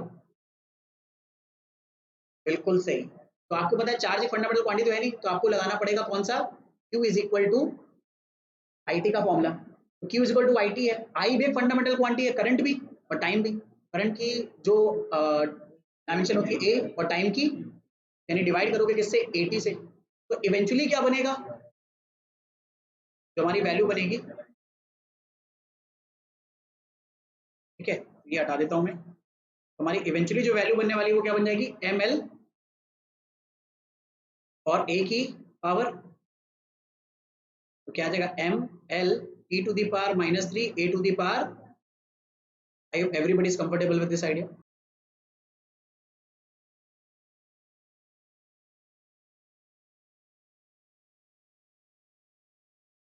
को कहते हैं, तो अगर किसी पॉइंट पर अगर मैंने कोई चार्ज रखा, ठीक है, किसी पॉइंट पर जिस पर मेरे को इलेक्ट्रिक फील्ड पता है और उस पर मैंने कोई चार्ज रखा, तो उस चार्ज पर फोर्स कितना आएगा ये कैसे निकाले, बड़ा आराम से निकाल सकते हो यार। तो मैं पता है ई किसके इक्वल होता है, एफ अपॉन क्यू के इक्वल। तो एफ अगर मेरे को निकालना है यानी उस पॉइंट पर उस चार्ज पर कितना फोर्स लगेगा, तो कैसे निकलेगा, क्यू इंटू ई नॉट से, sorry Q into E vector से। तो ये तो मैथमेटिकल मतलब वो है, मैथमेटिकली बस मैंने इंप्रूव करा और कुछ नहीं, ठीक है। और सबसे जरूरी बात, अगर फोर्स क्या कर रहा था, प्रिंसिपल ऑफ सुपरपोजिशन फॉलो कर रहा था, तो इलेक्ट्रिक फील्ड लाइंस भी क्या करती हैं, या इलेक्ट्रिक फील्ड भी क्या करती है, प्रिंसिपल ऑफ सुपरपोजिशन फॉलो करती है। यानी एक पॉइंट पर अगर बहुत सारे क्या रखे हुए हैं, चार्जेस, मतलब एक पॉइंट जो कि बहुत सारे चार्जेस से घिरा हुआ है, ठीक है। जैसे एक पॉइंट है, ये पॉइंट बहुत सारे चार्जेस से घिरा हुआ है। यहाँ पर Q1 चार्ज है, यहाँ पर Q2 चार्ज है, यहाँ पर Q3 चार्ज है, यहाँ पर Q4 चार्ज है, यहाँ पर Q5 चार्ज है। और इस P पॉइंट पर इन सारे चार्जेस की वजह से ये R1 डिस्टेंस पर है, ये R2 डिस्टेंस पर है, ये R3 पर है, ये R4 पर है, ये R5 पर है। मैं निकालना चाहता हूँ नेट इलेक्ट्रिक फील्ड। तो नेट इलेक्ट्रिक फील्ड कैसे निकालूंगा मैं? तो Q1 चार्ज की वजह से इलेक्ट्रिक फील्ड की डायरेक्शन निकालूंगा। मान लेता हूँ सारी इलेक्ट्रिक फील्ड डायरेक्शन अभी इस तरफ है, ठीक है, इन्हीं के डायरेक्शन के अलोंग है। जरूरी नहीं ऐसा हो, अभी मैं मान ले रहा हूँ। तो ये E1 हो गया, ये E2 हो गया, ये वाला E3 हो जाएगा, ये वाला E4 हो जाएगा और ये वाला E5। तो नेट इलेक्ट्रिक फील्ड क्या होगा? इन सबका वेक्टर सम। यस बेटा, बेटा अच्छा सम बोला, ओके सर, ठीक है। तो ये हो जाएगा सबका सम, लेकिन कौन सा सम मेरे भाई? Vector sum. आपको या तो ट्रायंगल लॉ फॉलो करना पड़ेगा अगर लग रहा है तो, अदरवाइज पैरेललोग्राम लॉ फॉलो करना पड़ेगा, ठीक है। ये एक बड़ी इंपॉर्टेंट बात होती है, इसे समझ लीजिए। छोटे छोटे पॉइंट्स हैं, हालांकि मैं इनको दोबारा भी यूटिलाइज करूंगा, बट अभी के लिए याद रख सकते हो कि अगर चार्ज पार्टिकल आप किसी इलेक्ट्रिक फील्ड में लेकर आते हो तो वो डेफिनेटली क्या फील करेगा? फोर्स। ये फोर्स कैसा हो सकता है? ठीक है, ये फोर्स, अगर आप सॉरी ये फोर्स की बात करो, ये जो चार्ज पार्टिकल हो सकता है, ये चार्ज पार्टिकल किस में भी हो सकता है? रेस्ट में या मोशन। तो आप समझ रहे हो कि क्यों हमारे लिए इलेक्ट्रिक फील्ड का कॉन्सेप्ट ज्यादा बेटर है कूलम लॉ से। क्योंकि कूलम लॉ स्ट्रिक्टली सिर्फ कब काम करता है? रेस्ट पर, ठीक है, तभी फोर्स निकाल सकते हो। लेकिन यहाँ पर अगर चार्जेस मोशन में है तो भी हम क्या कर पाएंगे? एग्जामिनेशन कर पाएंगे। मतलब इसकी जो मैथ है ना इलेक्ट्रिक फील्ड की, वो ऐसे ही बनाई गई है कि अगर आप चार्ज को मोशन में लाते हो, यानी उसकी पोजीशन को चेंज करते हो, तब भी आप दूसरे चार्ज पर कितना force of attraction repulsion change होगा, इसको भी क्या कर पाओगे? क्वांटिफाई कर पाओगे। सबसे बड़ी बात। अगली बात, डाइलेक्ट्रिक यानी वही मीडियम। डाइलेक्ट्रिक का मतलब है किसी मीडियम को आप इस्तेमाल कर रहे हो तो इलेक्ट्रिक फील्ड क्या कर जाता है? डिक्रीज कर जाता है। अरे वही वाली बात है, एफ डिक्रीज करेगा मीडियम में, तो क्या भी डिक्रीज करेगा? ई भी डिक्रीज करेगा। क्यों? क्योंकि ई किसके इक्वल होता है? एफ अपॉन क्यू, जिसकी वैल्यू अल्टीमेटली क्या आएगी? 1/4 पाई एप्सिलॉन नॉट के। अगर मान लो ये क्यू नॉट था, क्यू अपॉन आर स्क्वायर, तो के अगर चेंज होगा, समझ रहे हो? तो इलेक्ट्रिक फील्ड का ये भी फॉर्मूला आप यूज कर सकते हो, समझ रहे हो? तो इलेक्ट्रिक फील्ड का ये भी फॉर्मूला आप यूज कर सकते हो, ठीक है। बाकी आपको ठीक है, बाकी आपको बताती है ऐसी रहेगी। और हमेशा जो टेस्ट चार्ज होना चाहिए वो कैसा होना चाहिए? पॉजिटिव टेस्ट चार्ज, ठीक है। क्योंकि तभी तो हमने इलेक्ट्रिक फील्ड की डायरेक्शन भी उसी के रिस्पेक्ट में डिफाइन करी है कि पॉजिटिव चार्ज के डायरेक्शन में ही, पॉजिटिव चार्ज जहां पर फोर्स में फील कर रहा होगा वहीं पर क्या होगा? इलेक्ट्रिक फील्ड की डायरेक्शन होगी, ठीक है। अच्छा, ये जो पॉइंट है इसे आगे डिस्कस करेंगे, अपने आप ये पता चल जाएगा, बट फिलहाल मैं पॉइंट रीड कर देता हूँ कि क्या है कि अगर आइडेंटिकल चार्जेस आपने एक पॉलीगन के किस पे रखे हैं? वर्टेक्स पे। जैसे मान लो आपने एक हेक्सागन बनाया, रेगुलर हेक्सागन, और इस पर आपने कैसे चार्ज रखे? आइडेंटिकल सारे चार्जेस, लेट से आपने क्यू वाले रख दिए। तो पॉइंट ये कह रहा है कि अगर आप इसके सेंटर पे इलेक्ट्रिक फील्ड निकालोगे तो इलेक्ट्रिक फील्ड एट सेंटर क्या आएगा? 0 आएगा। पर क्यों आता है इसका डिस्कशन थोड़ा सा बाद में करेंगे, अभी हम उस चीज को करने में कैपेबल नहीं, ठीक है। बट होता है जरूर, इसको हम लोग बहुत अच्छे से यूटिलाइज करेंगे, बहुत तगड़े तगड़े क्वेश्चन सॉल्व करने में, इस बेसिक फंडामेंटल को, ठीक है। सॉरी, अभी अभी तो मैंने आपको बताया, दरअसल में सबसे जरूरी बात ये थी कि इलेक्ट्रिक फील्ड दरअसल में वेक्टर क्वांटिटी है। अब उस वेक्टर को बताने के लिए किसकी भी जरूरत थी? हमें डायरेक्शन की भी। तो डायरेक्शन को हमें पहले से क्या करना पड़ा? डिफाइन करना पड़ा। तो डिफाइन करने के लिए हमने शुरुआती किससे करी? पॉजिटिव चार्ज से, कि भाई पॉजिटिव चार्ज अगर किसी पॉइंट पर आप लेकर गए और पॉजिटिव चार्ज ने एक फोर्स महसूस करा किसी डायरेक्शन में, तो जिस डायरेक्शन में फोर्स वो महसूस करेगा उसी डायरेक्शन में उस पॉइंट पर क्या मानी जाएगी? Electric field. तो ये पूरा डायरेक्शन का जो कॉन्सेप्ट है ये डिफाइन ही किसके लिए करा गया है? पॉजिटिव चार्ज के लिए। तो इसीलिए जो टेस्ट चार्ज है वो हमेशा कैसा रखा जाता है? पर ऐसा नहीं है कि आप अपने न्यूमेरिकल्स में हमेशा पॉजिटिव रखोगे, हो सकता है न्यूमेरिकल में कैसा दे रखा हो? नेगेटिव। तो अगर नेगेटिव दे रखा हो तो बस आप उसका क्या रखोगे? मैग्नीट्यूड। और डायरेक्शन बताते टाइम आप क्या बोलोगे कि डायरेक्शन जो भी आएगी उससे जस्ट क्या आएगी? Opposite. I hope everybody is comfortable with this idea. देखो कोई दिक्कत? ठीक है। अच्छा, अब जैसे एक ये बड़ा इंपॉर्टेंट पॉइंट है कि अगर मैं इलेक्ट्रिक फील्ड की इंटेंसिटी निकालना चाहता हूँ, मतलब मैं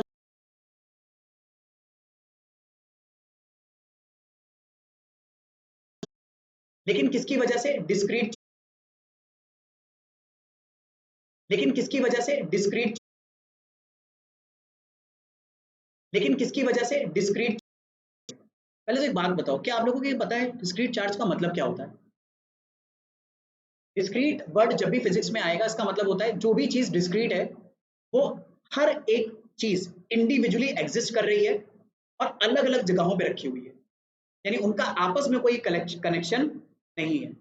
बिल्कुल वैसी ही बात जैसे आयरन की छोटी छोटी बॉल्स ले लो और उन्हें आप रैंडमली क्या कर दो, टेबल पे बिखेर दो, तो वो हर बॉल रैंडमली क्या है, डिस्क्रीट बॉल है। आई होप एवरीबडी इज कंफर्टेबल। तो इस तरह से डिस्क्रीट चार्ज का मतलब क्या हुआ, हर चार्ज क्या है, इंडिविजुअल अलग अलग जगह पर रखा हुआ है। ठीक है, Q1 यहाँ रखा है, Q2 यहाँ रखा है, Qi ये रखा है, Q3 ये रखा है, Q4 ये रखा है। इक्वल भी हो सकती है, अलग अलग भी हो सकती है, दोनों हो सकती है। चार्जेस की वैल्यू इक्वल और डिफरेंट हो सकती है, और हर चार्ज से पी पॉइंट की डिस्टेंस भी अलग अलग है। जैसे Qi से माना Ri है, तो Q1 से क्या मान लेंगे, R1, Q2 से क्या मान लेंगे, R2, Q4 से क्या मान लेंगे, R4, Q3 से क्या मान लेंगे, R3। तो अब मुझे पी पॉइंट पे इलेक्ट्रिक फील्ड निकालनी है, तो मेरा बच्चा बता दो कैसे निकलेंगे, क्या कर दूं? मैं सारी इलेक्ट्रिक फील्ड का सम कर दूं, एवरीबडी विल एग्री ना? ई आई का सम कर दूं, ऐसा लिख दूं, कोई दिक्कत? ई आई का मतलब क्या होगा, आई कहां से कहां तक, 1 से लेकर n तक, जिसे मैं ऐसे भी बोल सकता हूँ E1 vector plus E2 vector plus E। अब जितने बच्चों ने कैलकुलस दोबारा पढ़ी थी मेरे से, वो जरा ध्यान दें, तो कुछ बच्चों की मिस हो गई थी। ये कौन सा सिंबल मैंने इस्तेमाल करा है, और याद करो जब मैं वो कैलकुलस पढ़ा रहा था तो आपको बताया था कि सिग्मा का इस्तेमाल कब होता है, जब हम तो कर रहे हैं लेकिन जब हमारी फंडामेंटल क्वांटिटीज जिनके साथ हम डील कर रहे हैं वो दरअसल में डिस्क्रीट हो, यानी अलग अलग उन्हें आप काउंट करो, तब आप किसका इस्तेमाल करते हो, सिग्मा। लेकिन अगर क्वांटिटीज डिस्क्रीट नहीं है, कॉन्टिन्यूअस है, ठीक है, जैसे अभी मैंने आपको एग्जांपल दिया था कि हर आयरन की छोटी छोटी बॉल्स है जो टेबल पे बिखरी पड़ी है, तो वो बॉल्स क्या मानी जाएंगी, डिस्क्रीट। पर ऐसा समझो अगर मैं उन सारी आयरन बॉल्स को मेल्ट करके एक बड़ी सी बॉल बना दूं और उसे एक जगह पे रख दूं, तो वो सारी की सारी बॉल्स कलेक्ट होकर कहाँ आ गई, एक ही जगह पर आ गई। लेकिन फिर भी वो बड़ी सी बॉल, एक तरह से सोचो तो बनी तो छोटी छोटी बॉल से ही है, तो लेकिन अब एक जगह पे, तो जब सारी की सारी फंडामेंटल एक जगह पे, तो जब सारी की सारी फंडामेंटल, तो ऐसी बॉडी को हम लोग बोलते हैं,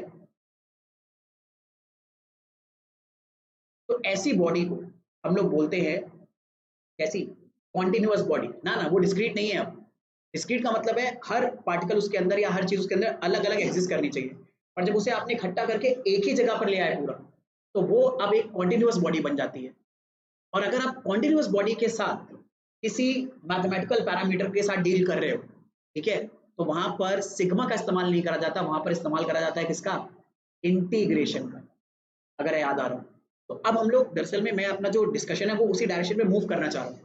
तो समझना क्या है आपको, जब भी आपको प्रॉब्लम में दिखाई दे कि चार्जेस कैसे रखे हैं अलग अलग, तो आप सीधे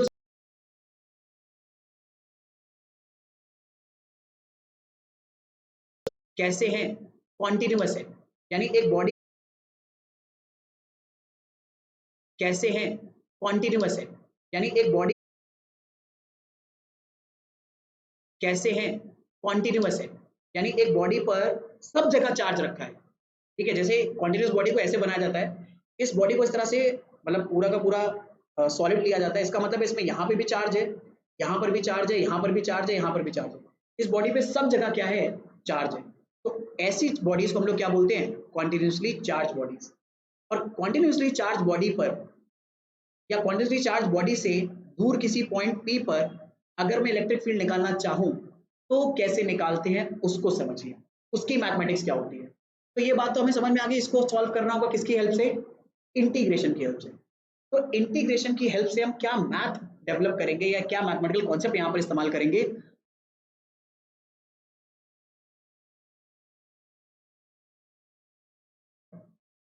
अपने अपने अपने आप से एक छोटा सा एलिमेंटल चार्ज कट कर लेंगे, अपनी मर्जी से लेंगे भाई। ये मैथ आपके ऊपर डिपेंड करेगी हमेशा। एलिमेंटल चार्ज छोटा सा कट कर लोगे, ये एलिमेंटल चार्ज उस बॉडी के अंदर जाहिर सी बात है पी पॉइंट से कुछ डिस्टेंस आर पर होगा। अब एलिमेंटल चार्ज एक्चुअली में मैग्नीट्यूड में बहुत छोटा होता है, तो अगर बहुत छोटा चार्ज है तो पी पॉइंट पर जो इसकी इलेक्ट्रिक फील्ड होगी वो भी कैसी होगी, बहुत छोटी होगी। तो उस इलेक्ट्रिक फील्ड को आप एग्जामिन करोगे, वो कितनी आएगी, वो आएगी के कांस्टेंट, चार्ज का मैग्नीट्यूड अपॉन डिस्टेंस का स्क्वायर, लेकिन ये वेक्टर में आना चाहिए। आई hope everybody is getting the idea. Magnitude लोगे तो बस आपका ये वेक्टर हट जाएगा, एवरीबॉडी इज कंफर्टेबल। लेकिन ये तो दरअसल में इस छोटे से चार्ज की वजह से आया है। अब ऐसे ही बहुत सारे छोटे चार्ज आप अगल बगल अज्यूम करो, तो यहाँ भी हो सकता है, यहाँ भी, यहाँ भी, यहाँ भी, यहाँ भी। तो अल्टीमेटली क्या करोगे, इन सबकी वजह से इस पी पॉइंट पे क्या निकालो, इलेक्ट्रिक फील्ड, और सबका क्या कर दो, सम। लेकिन ऐसे कितने पॉइंट होंगे यहाँ पर, 1 2 10 20, कितने, इनफाइनाइट पॉइंट होंगे। तो ऐसा सम कितनी बार करना पड़ेगा, इनफाइनाइट। इनफाइनाइट का मतलब है कि आपको सारे के सारे नंबर्स जो उसके बीच में आ रहे हैं सबको क्या करना पड़ेगा, सम। और सारे के सारे नंबर्स का सम करना है, तो यहाँ पर हमें हेल्प करता है कौन, इंटीग्रेशन। तो बस हमें अब अगर नेट इलेक्ट्रिक फील्ड निकालनी है, तो नेट इलेक्ट्रिक फील्ड दरअसल में क्या हो जाएगा, इस डी का इंटीग्रेशन हो जाएगा,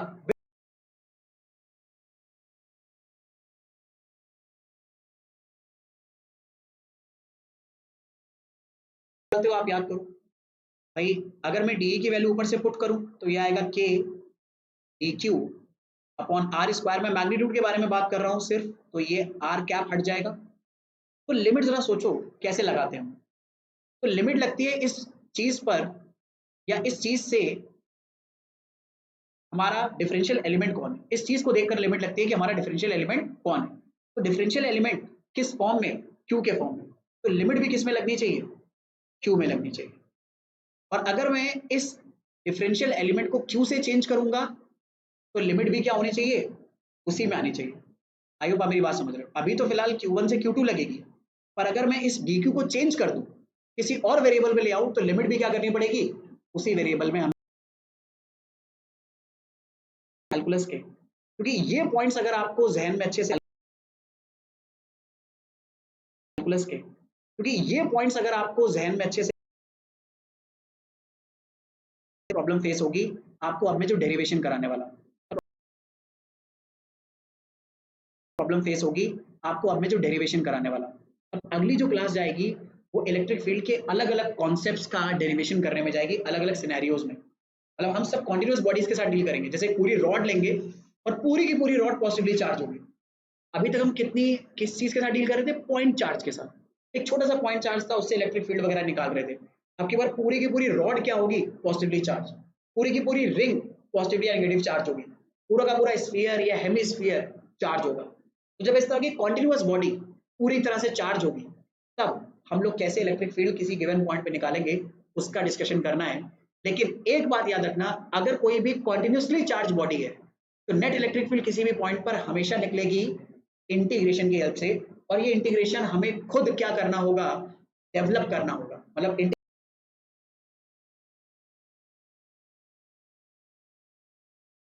लॉजिकली क्या करनी होगी, सोचनी होगी। तो उसे देखेंगे, लॉजिकली क्या करनी होगी, सोचनी होगी। तो उसे देखेंगे, लॉजिकली क्या करनी होगी, सोचनी होगी। तो उसे देखेंगे नेक्स्ट क्लास में। नेक्स्ट क्लास में लगभग we are going to do 6-7 derivations, और पूरा उसी में जाएगा डेरिवेशंस में। बट डेफिनेटली ये डेरिवेशंस आपको फाउंडेशन ले करते हैं, एनसीईआरटी में नहीं दी हुई है, ठीक है, क्योंकि जरूरत नहीं पड़ती। क्योंकि एनसीईआरटी में हिंट दी है कि भाई ऐसे ऐसे होता है, अब वो आपके ऊपर वो छोड़ देते कि तुम करो। तो एनसीईआरटी में डेरिवेशन नहीं दी है, इसका मतलब ये नहीं कि एग्जाम्स में पूछे नहीं जाते, पूछे जा सकते हैं। क्योंकि वो अल्टीमेटली बस आपको क्या कर देंगे, ड्राइव करने को बोल देंगे। अगर आपको इलेक्ट्रिक फील्ड का कॉन्सेप्ट आता है तो आप उसे ड्राइव करने में कैपेबल आपको होना चाहिए। उसे देखेंगे नेक्स्ट क्लास से।